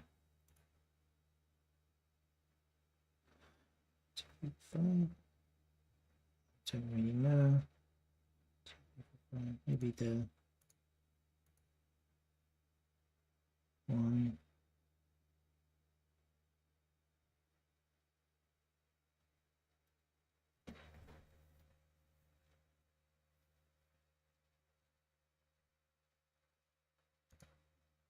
Maybe that. So I do wonder if that's it and we're having a flat correction here.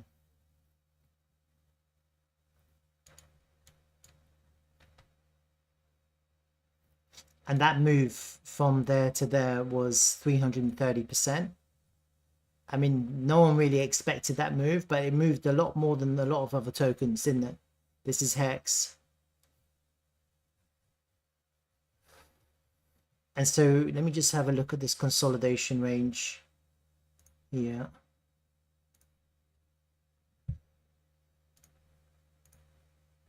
So we're kind of nicely consolidating around the point of control. You see that?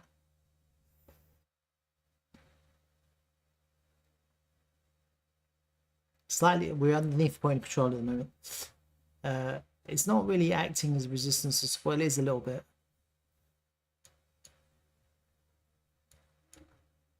So I do wonder if we're having a flat correction here on HEX. I can't see a zigzag. I think if it was a zigzag, it kind of should have come down by now. At least down to the value area low by now. I think it should have. Look, it's 20. It peaked at like the 29th of September, and now we're like a month later, and look, we've just kind of gone sideways. So I don't think it's a zigzag. I think we've got some kind of flat correction here.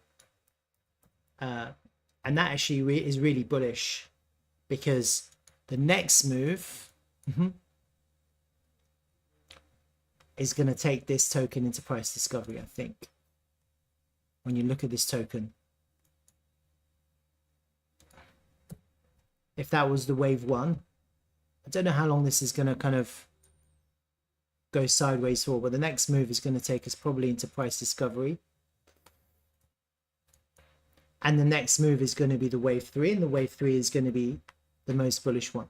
So this is, I think this is quite interesting. So it's something to kind of look at if anyone's interested in possibly making a shit ton of money.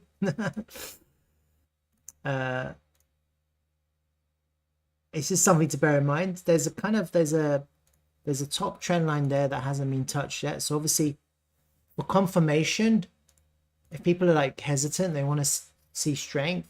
Strength would be to flip, to get back up, get back above there and flip that trend line, and also to break and flip that value area high. If you see that, that's pretty strong, and you have a really easy invalidation. And if you see an impulse, that could be the first impulse of the next wave, and then we're into price discovery. But I do think that right now this is a flat correction, and there isn't really much more to say about this token, isn't it? You've seen an impulse, we're back into the value area, we're kind of consolidating in and around the point of control. So I think it's quite strong, and we've only moved 300% away from the low here. So it's, you can see the volume is good. Yeah, the volume is pretty good. So I think this is good. This isn't too bad. It's not looking too bad. HEX, I'm interested. And so let's have a look at some others. One of the other ones. Let's go. So pulse chain. So pulse chain is also a MEX. So that's the thing about pulse chain. You can actually go on MEX, see and buy it. And this is the token of the change. So HEX is on pulse chain. This is the PLSX or the pulse chain token. So it's like the gas of the pulse chain. So let's just have a look at this.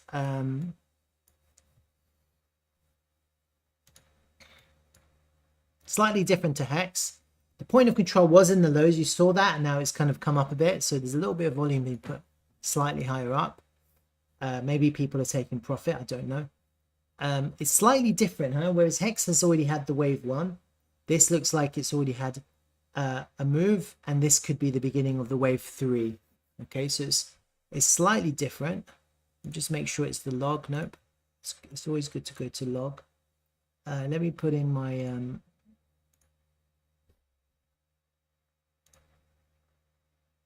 same levels again. Value area high.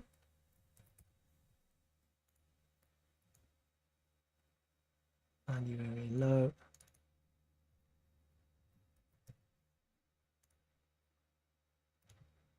Oh god, it's annoying. Point of control.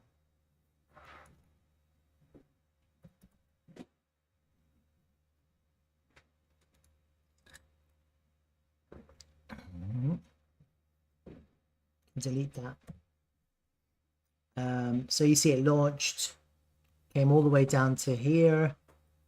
It looks like there was a 5-wave impulsive move here. Impulse.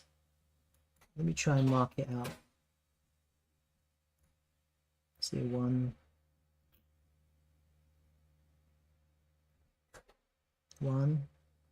2, look at 1, 2, 3, 4, 5.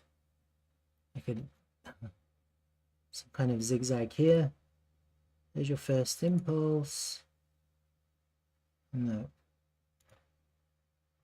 Let's do this again. Probably to there.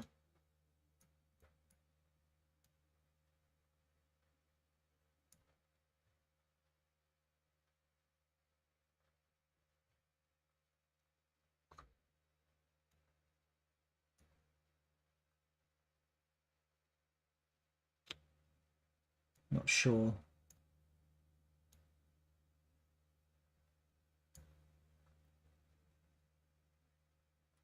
One, 2, 3, 4, 5. Yeah, that's correct. That looks okay to me.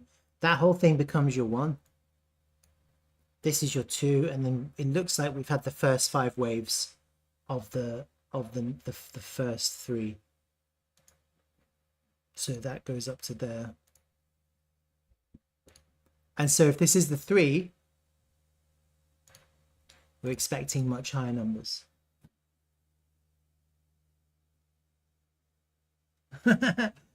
Tree is saying, hi, Amiris. I hope TRVL lists on another tier 1 exchange before the bull market. I hope so too, my friend. Sorry you don't speak it. I hope so too. I cross my fingers. I'm hoping for Coinbase, actually. But I don't know. I hope so. But look, partnership with Fetch, TRVL to the moon. So that's what we're hoping for. All right. Let's have a look at this. Possibly, yeah, 1 2 3 4 5 corrective, higher low here, and then that, I feel like we've had 5 waves here already. Look, it's hard to see, but 1 2 3 4 some kind of 5. We have some kind of, again, I think it's quite flat. I don't think it's very deep. We're nearly a month in, aren't we, from that peak, almost. And it's like an extended flat. It looks like an extended flat at the moment. So let me just draw it. Let me zoom in a little bit. I'm trying, I don't know, try and get this right. 5, there's your wave 1. It's kind of like that, isn't it? Let's go back to blue. That's your wave 1. And this is kind of like an extended flat here.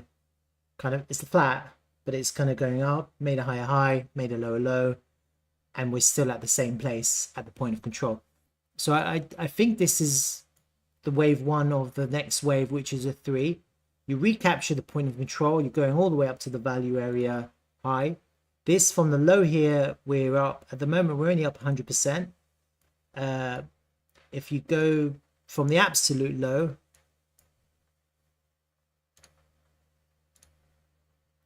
it's up 240%. It's not much.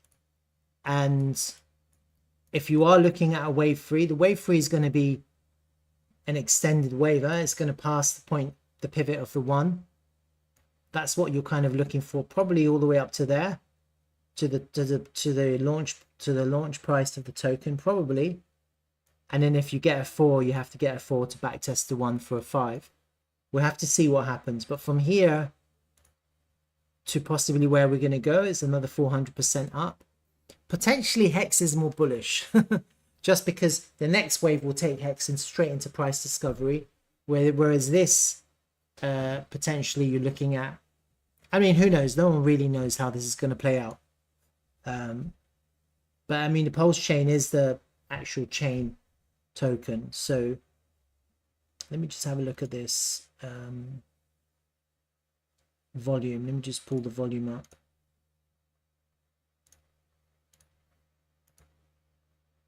Yeah, so it's quite an even spread of volume. If you get past and flip the value area high into support, I don't really think there's any resistance, to be honest with you. So I'll be interested to see how far this expands. And obviously, if you do a kind of like a trend-based extension, this is going to look funny because I haven't changed my colors. Oh, I did it wrong. Hold on.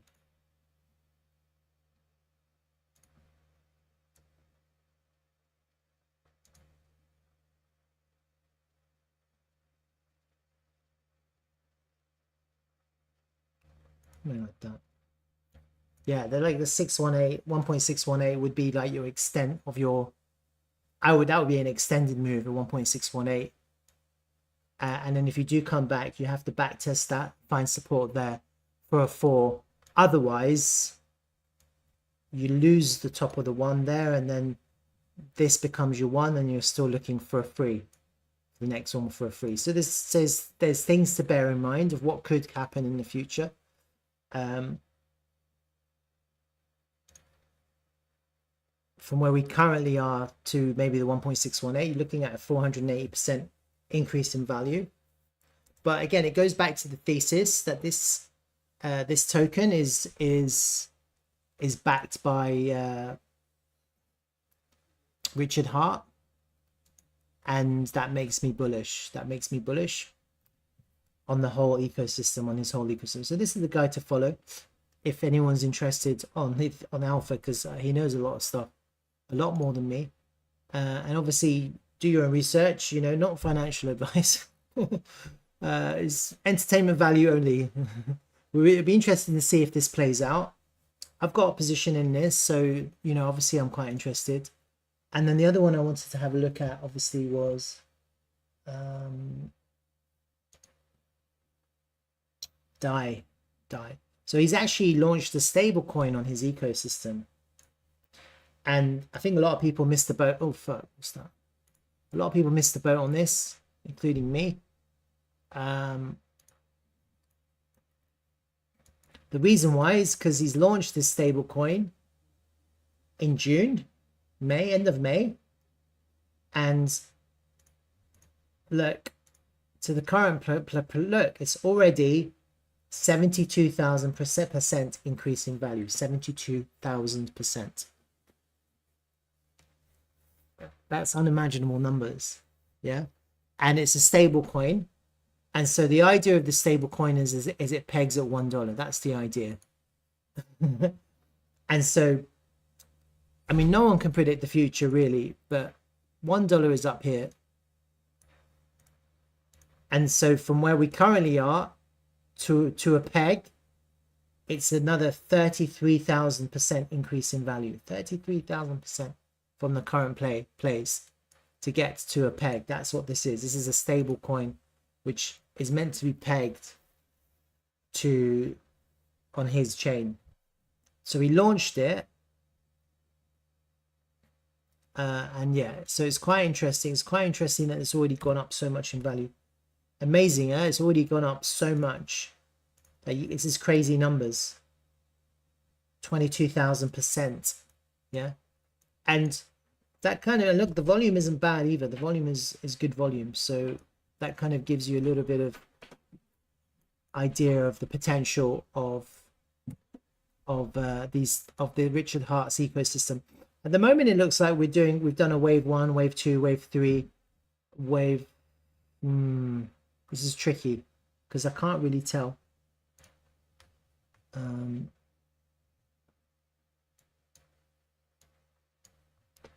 Let's have a look. Let me just get these.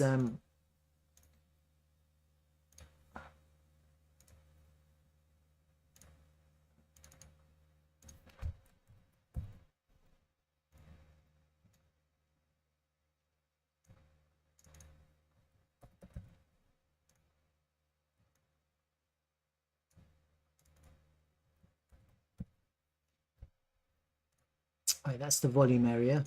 Let me delete that. Make sure it's in log. Yeah, it is. Look how crazy it is. That's a log chart. Look how much it's moved. Yeah, I mean, that looks like 5 waves there, doesn't it?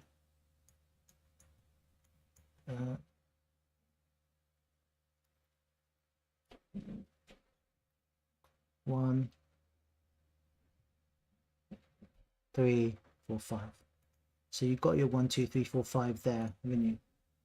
It kind of starts there. 1, 2, 3, 4, 5.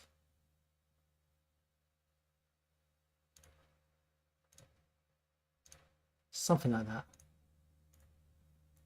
You've got your first move.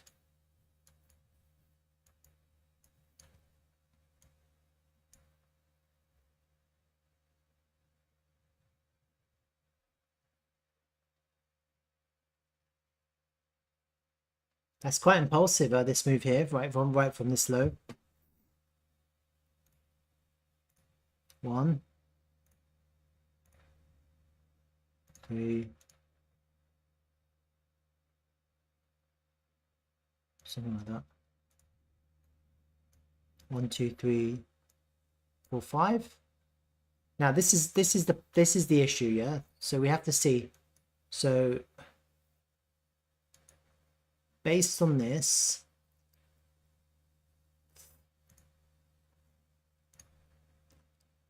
if that's your 1, that's your 2, that's your 3. The 4 can't come underneath. And then you have a 5.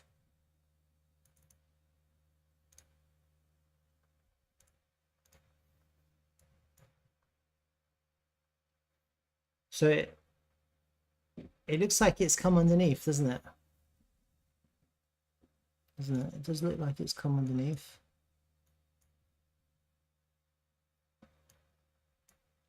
Does that invalidate that first wave? Yeah, probably. Yeah, possibly that invalidates that first wave. Or that first wave is correct, and you have some kind of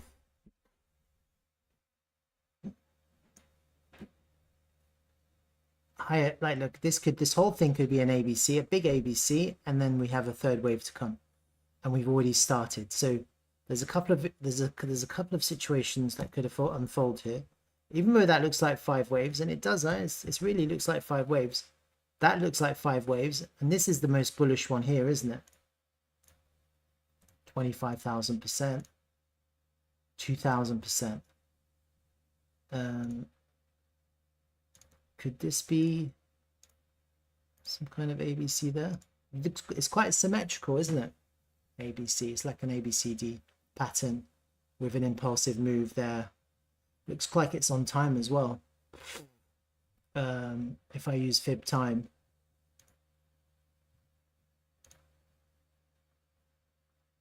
fib extension, that's the wrong one.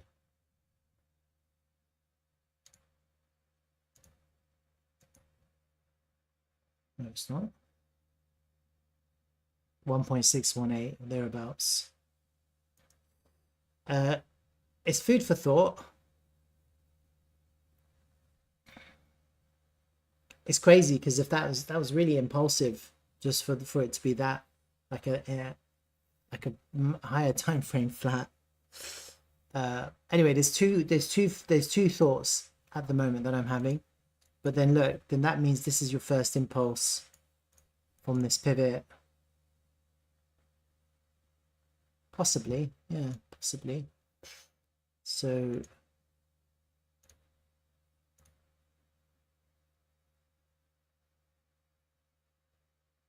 one, two, three, four, five.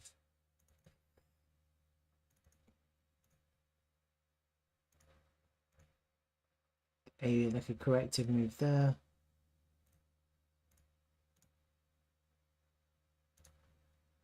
One, two, three, four, five.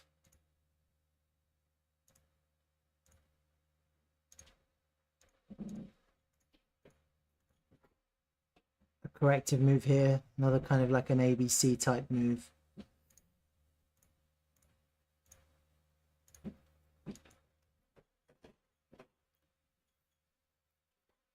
That would be your 1. So you'd be looking for it to hold here for a 1. That would be a 1.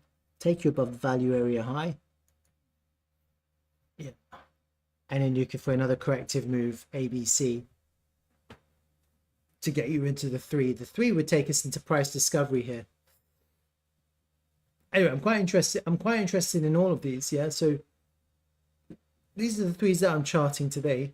It's very difficult to chart these, yeah, because you're basically doing it based on Elliott waves, and I can see that these are crazy bullish, and so this is almost coming to the right place to buy if this is correct. Some kind of ABCD pattern here after waves, and then the jury is out as to whether this higher time frame is some kind of higher time frame ABC, whether you actually have to consider. And then this is the other thing. I mean, if this 5 wave was correct,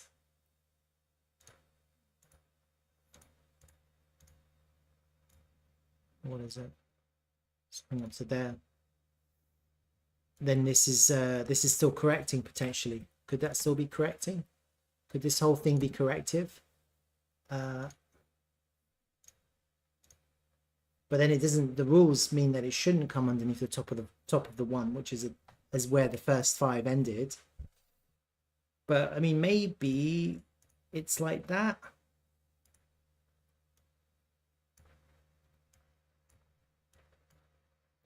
A correction which actually does ends correctly, which is where it is now, almost where it is now. So you have your first wave. I don't know. Crypto is a bit weird. Crypto does crazy things.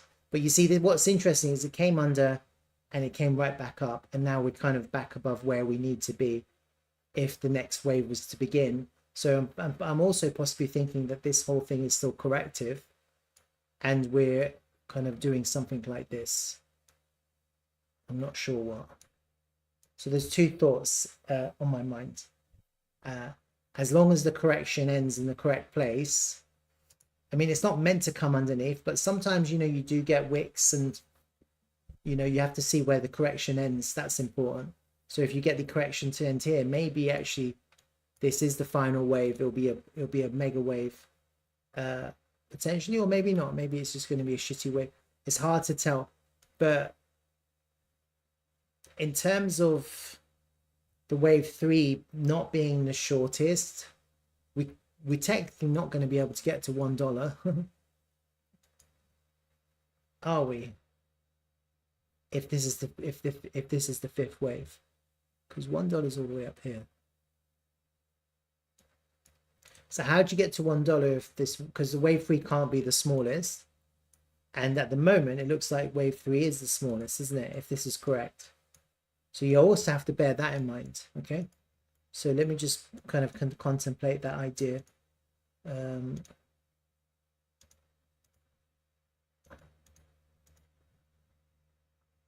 Trend-based fib extension. Let's just see to the pivot there, to the one there, 1-to-1.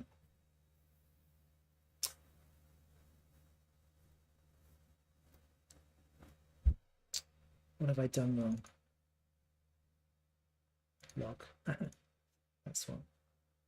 You see it missed the 1-to-1 by a fraction. Almost got there, but it missed it. See that? Just make sure this is correct. The correct pivot. That's the correct pivot. Missed the 1-to-1. So this is the thing. If that's the 1 and that's the 2, and then the 3 is actually shorter than the 1, because the 1-to-1 should have taken us to there. That means that in this context the 3 is shorter, which means that if this is still corrective, if this correction is something like this, something slightly different, then the next wave can't be more than a 1 of the 3. I don't know if that made sense to people. So you do another 1-to-1 to the top of the 5. I don't know exactly where the 5 ends. Let's say it's one of these latter peaks, to possibly where this begins, which is this pivot here at the low.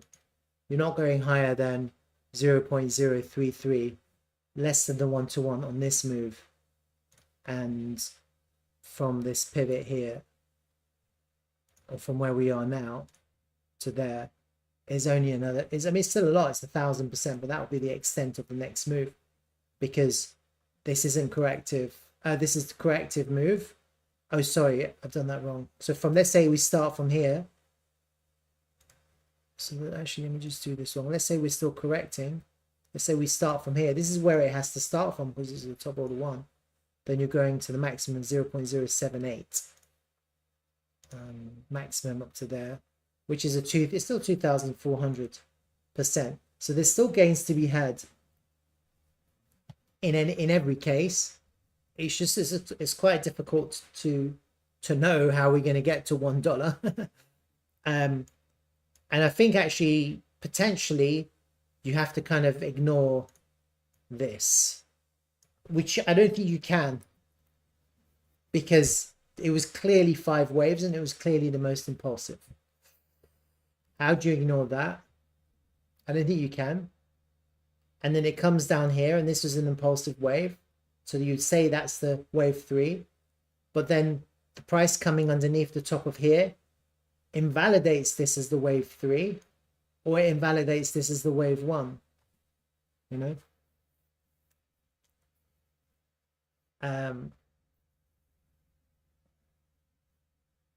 It's tricky. This one's a tricky one. So I'm a little bit stuck. If anyone else has any ideas, let me know, yeah, of how to go about working this out, because you can't break the rules. So I'm possibly thinking that this is a C here, A, B, C, some kind of higher time frame flat. And actually then, because of the rules of Elliott waves, you on this last wave, you can only go as far as the 1-to-1, because the wave 3 can't be the shortest, and in this case and that means the 5 has to be shorter than the 3, has to be, because here the 1 is actually bigger than the 3. And it doesn't really matter, because let's just say hypothetically we do go up, not to the 1 but almost, then you have another corrective move, an ABC, kind of ABC. That whole thing becomes your 1. You have a higher time frame ABC. Then you can go up as far as you want. And then it'll be very easy to go up to get to your $1 mark, which could potentially, if that was to happen, then you'll be looking to get there at the end of next year, potentially. That, for me, that's the more likely scenario. It's hard to ignore this first impulsive move or this second impulsive move. So the only thing that I'm thinking to myself is you have this kind of really crazy correction, and actually the correction ends correctly, which is on the top of that 1, the first pivot 5. All right. So I've got this now. I've got these ideas in hand, and we'll just see how this goes. But yeah, I'm really bullish on this guy's ecosystem. He's got a couple of other ones, INC. I'm not going to do it now because I'm running out of time. It's 5:17, and then also this other one, Wrapped Pulse.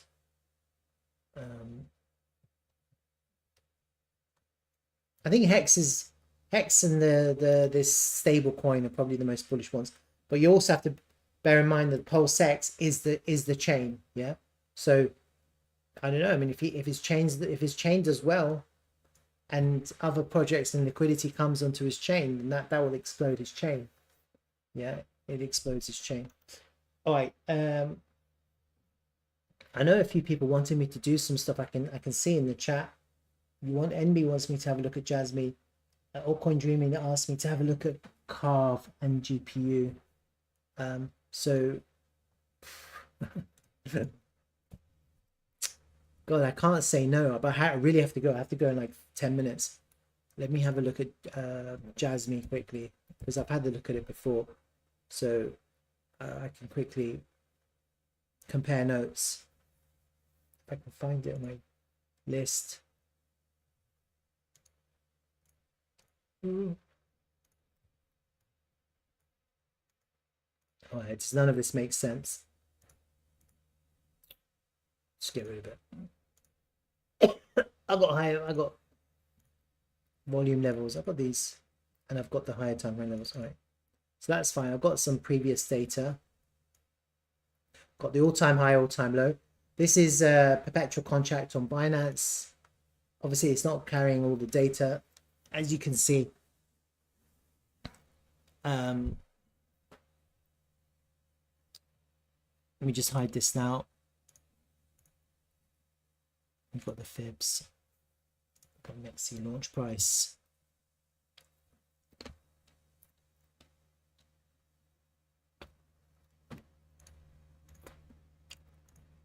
There might be a better chart to look at, to be honest with you.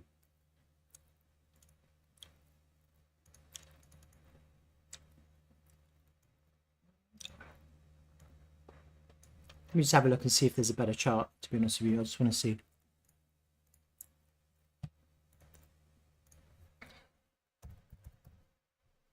Maybe the end.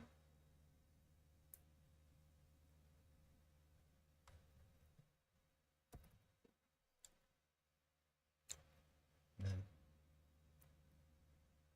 There's, oh no. I was going to say if there was an index, but there isn't. Usually Binance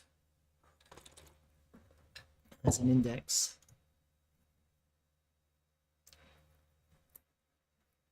I need to use the restroom, actually. Sorry. I don't have much time, but I have to use the restroom. I'll be back in 2 minutes. I'll be back in 2 minutes, yeah.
Nature took longer than 2 minutes. Sorry about that. It happens, huh?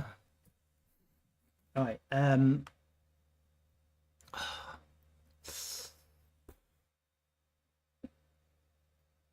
5 waves. Look, you got it here. It's pretty easy. Look, 5 waves. 1, 2, 3, 4, 5. And you've got an ABC correction here. And potentially that was the first impulse. The timings look quite good to me. Look, this is all done now. The value area, volume area. 5.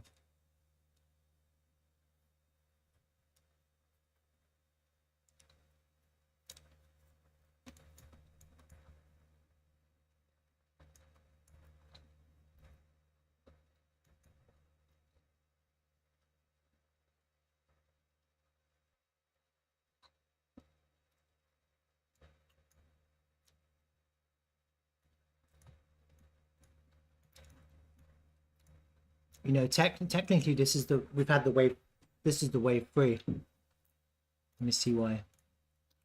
Yeah. It looks like that's your wave 1 here. Because you don't take out the low. This is quite impulsive. That's your wave 1 there. 1,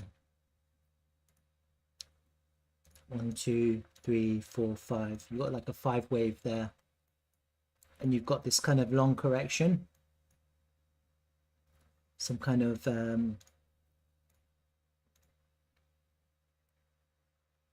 whatever. I don't know, whatever, ABC. Let's do something like that. Kind of ABC, whatever correction.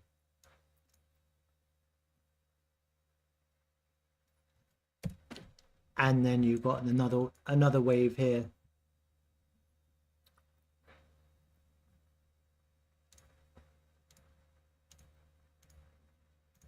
You know, without really looking at it, that's what I'm seeing. And so then this next one is going to be your last wave, and potentially we've already had the first move here, potentially.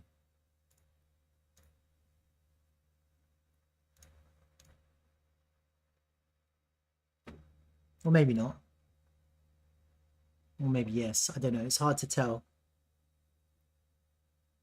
You could argue that's your first wave here. We've had the first wave, and this is, as long as you see here, as long as you don't take out the low here, then that's your first wave corrective for the next wave. 1, 2, 3, 4, 5. That could be the first wave, and then it'll go into more waves. But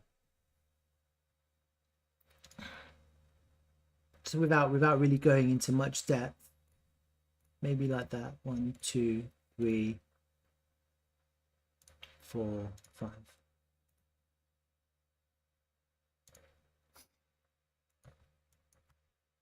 As long as we don't take out this pivot here, this low here.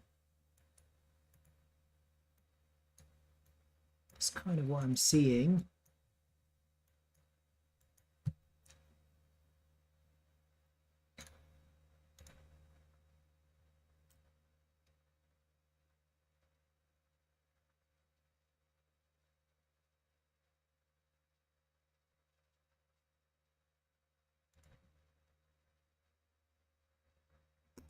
Let's get this roughly.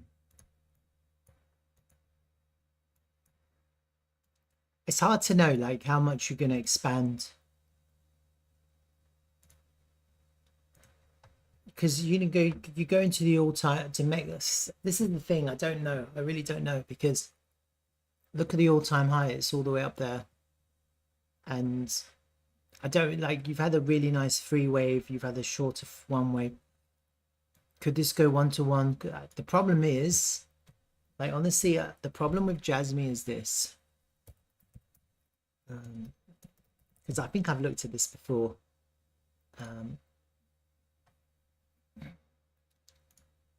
Look, the problem is, what is the problem? Let me go to coin market cap. Let me look there.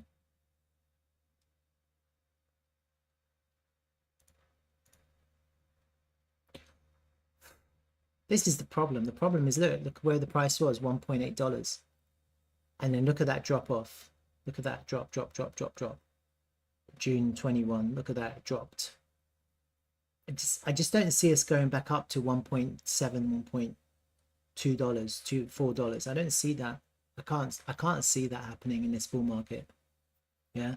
And the reason why is because you have trapped liquidity in this range, and the price to go up, it has to clear that trapped liquidity. So if it goes up to 12 cents, whatever, you've got people who will be selling into that. You've put in new all-time lows all the way back where I mentioned. And so what's the market cap now? It's almost $1 billion at the current price. What was the market cap back then when it launched? It looks like a rug puller. It really did. It looked like, why did Jasmine rug pull? Was it a rug pull? Rug pull warning 2 years ago. See that?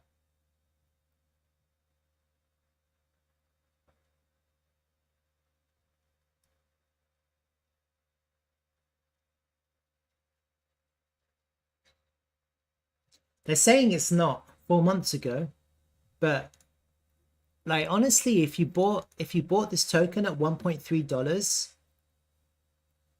or $1.7 and the current token price is 2 cents, you're not how are you going to get your money back? Yeah, that's the problem. Like, so to go up, like look at this, I'm counting waves, and it's a nice high market cap token, yeah, but it's at 1 billion almost.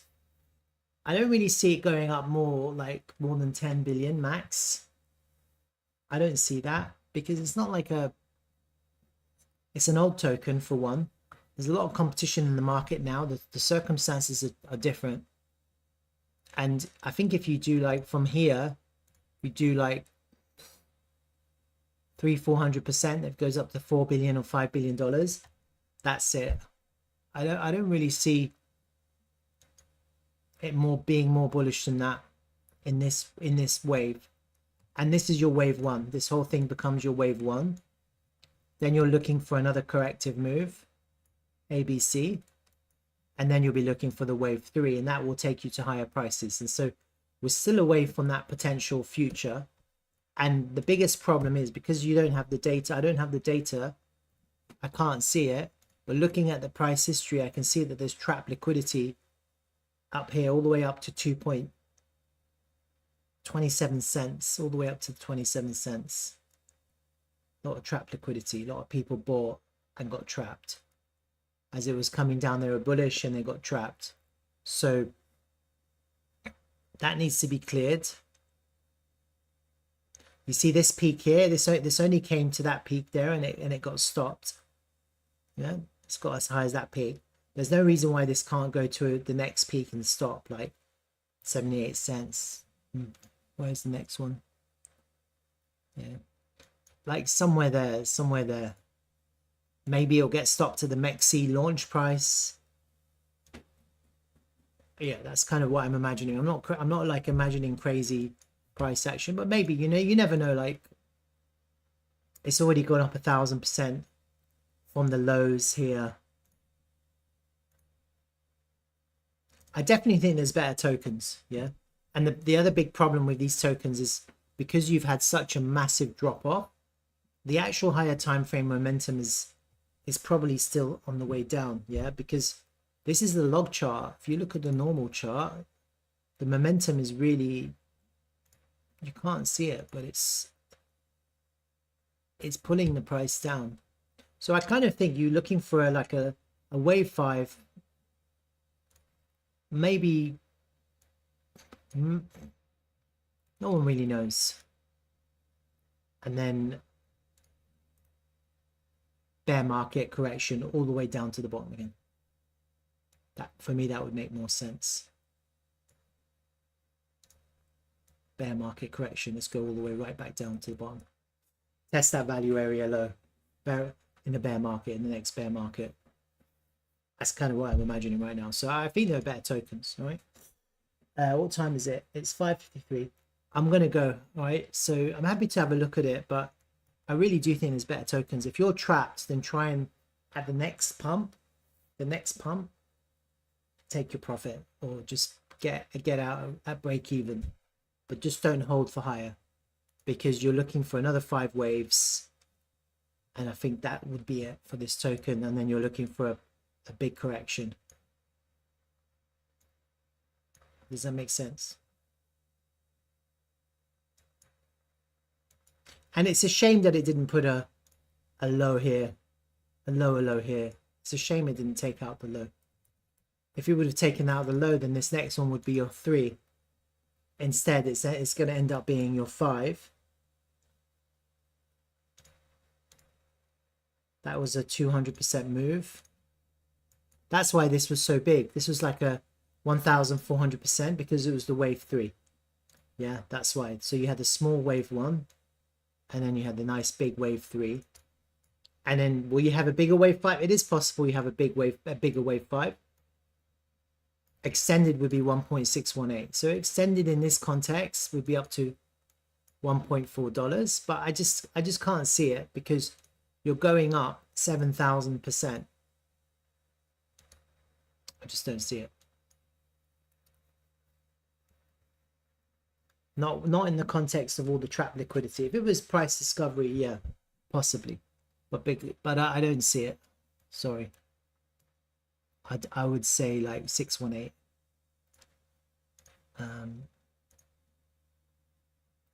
300%, 400%. I know you're looking at a 4 billion market cap token anyway. It's quite a lot. 4 billion. All right, that's that. So altcoin dreaming, Carve and GPU. I don't have time. Shit, I've got to go.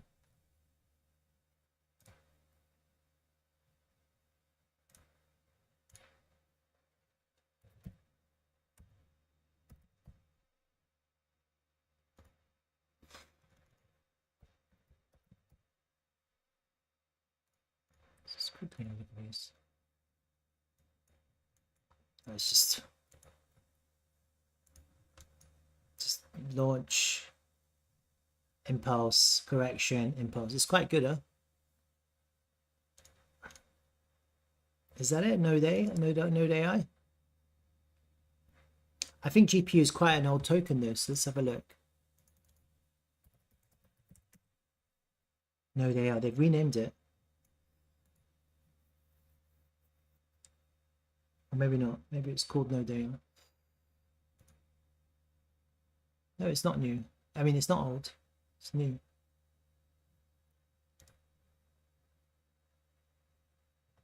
It's all right. Looks good.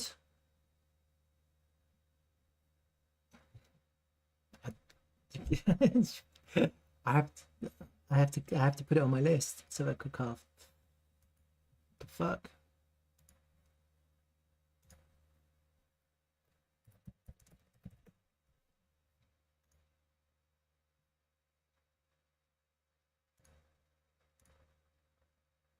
Oh, it's brand new, huh? I'm inclined to avoid these brand new ones.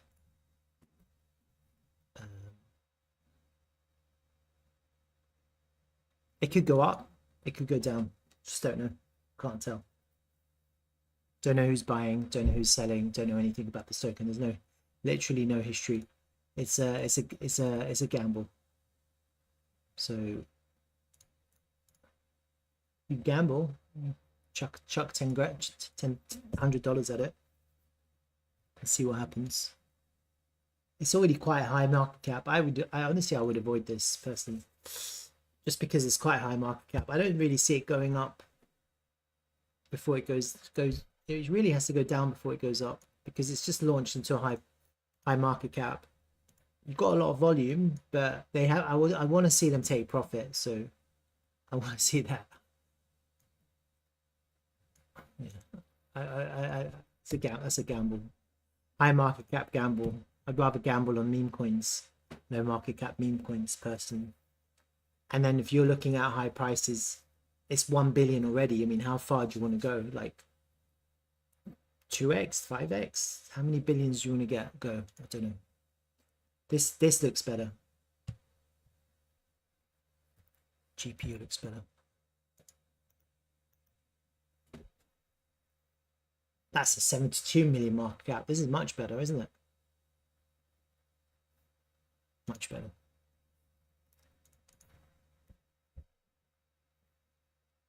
And it's got history. Look, this is what you want to see on Carve. You want to see this.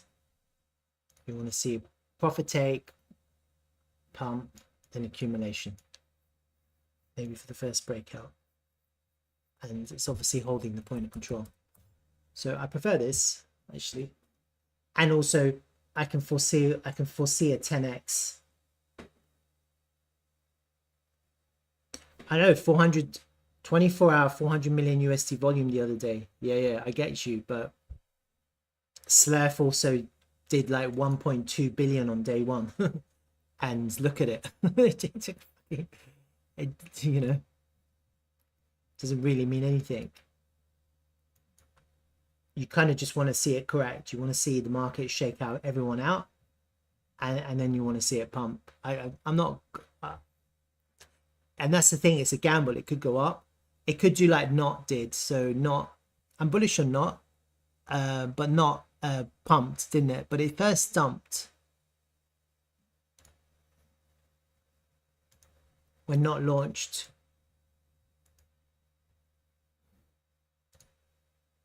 It dumped. Oh, actually, let me go to the other one. Is that better? No. It first dumped, then it pumped, yeah.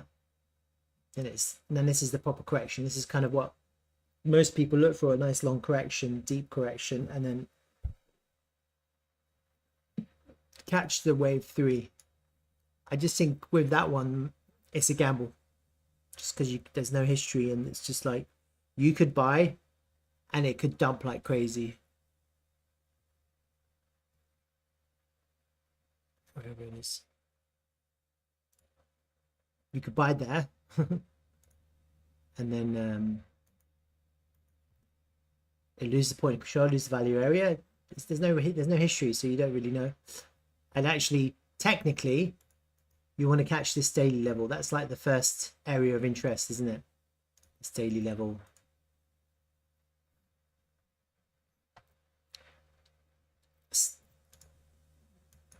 That's where people, that's like if anyone's trading, that's where they want to buy in this current price action. And actually you might not even get there because you've got this 236. But I think actually, I don't know, I think the lower the better. I'm not crazy about this. And you might be right because of Bitcoin. If Bitcoin now explodes, this might actually just go straight into price discovery. So you might actually be right. This might just suddenly go crazy.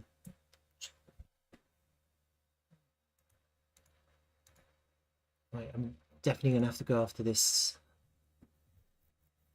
Yeah. I see it.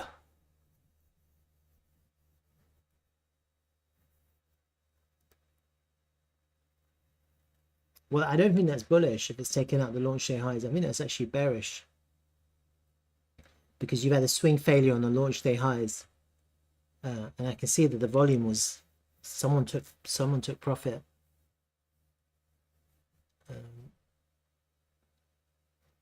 I'd want to see us take the lows now. After you take the highs, you want to see the lows tested. I mean, one of us is right. We'll see. If you're, hopefully you're right because you've put money on it. All right, I'm really sorry. I'm going to have to shoot. Apologies. Thanks for joining me. And then tomorrow, Monday morning, I'm going to be online in the morning. Probably around 10 or 11. Probably around 10. Right. Okay. Oh, my phone is ringing. I gotta go. Right, see you guys.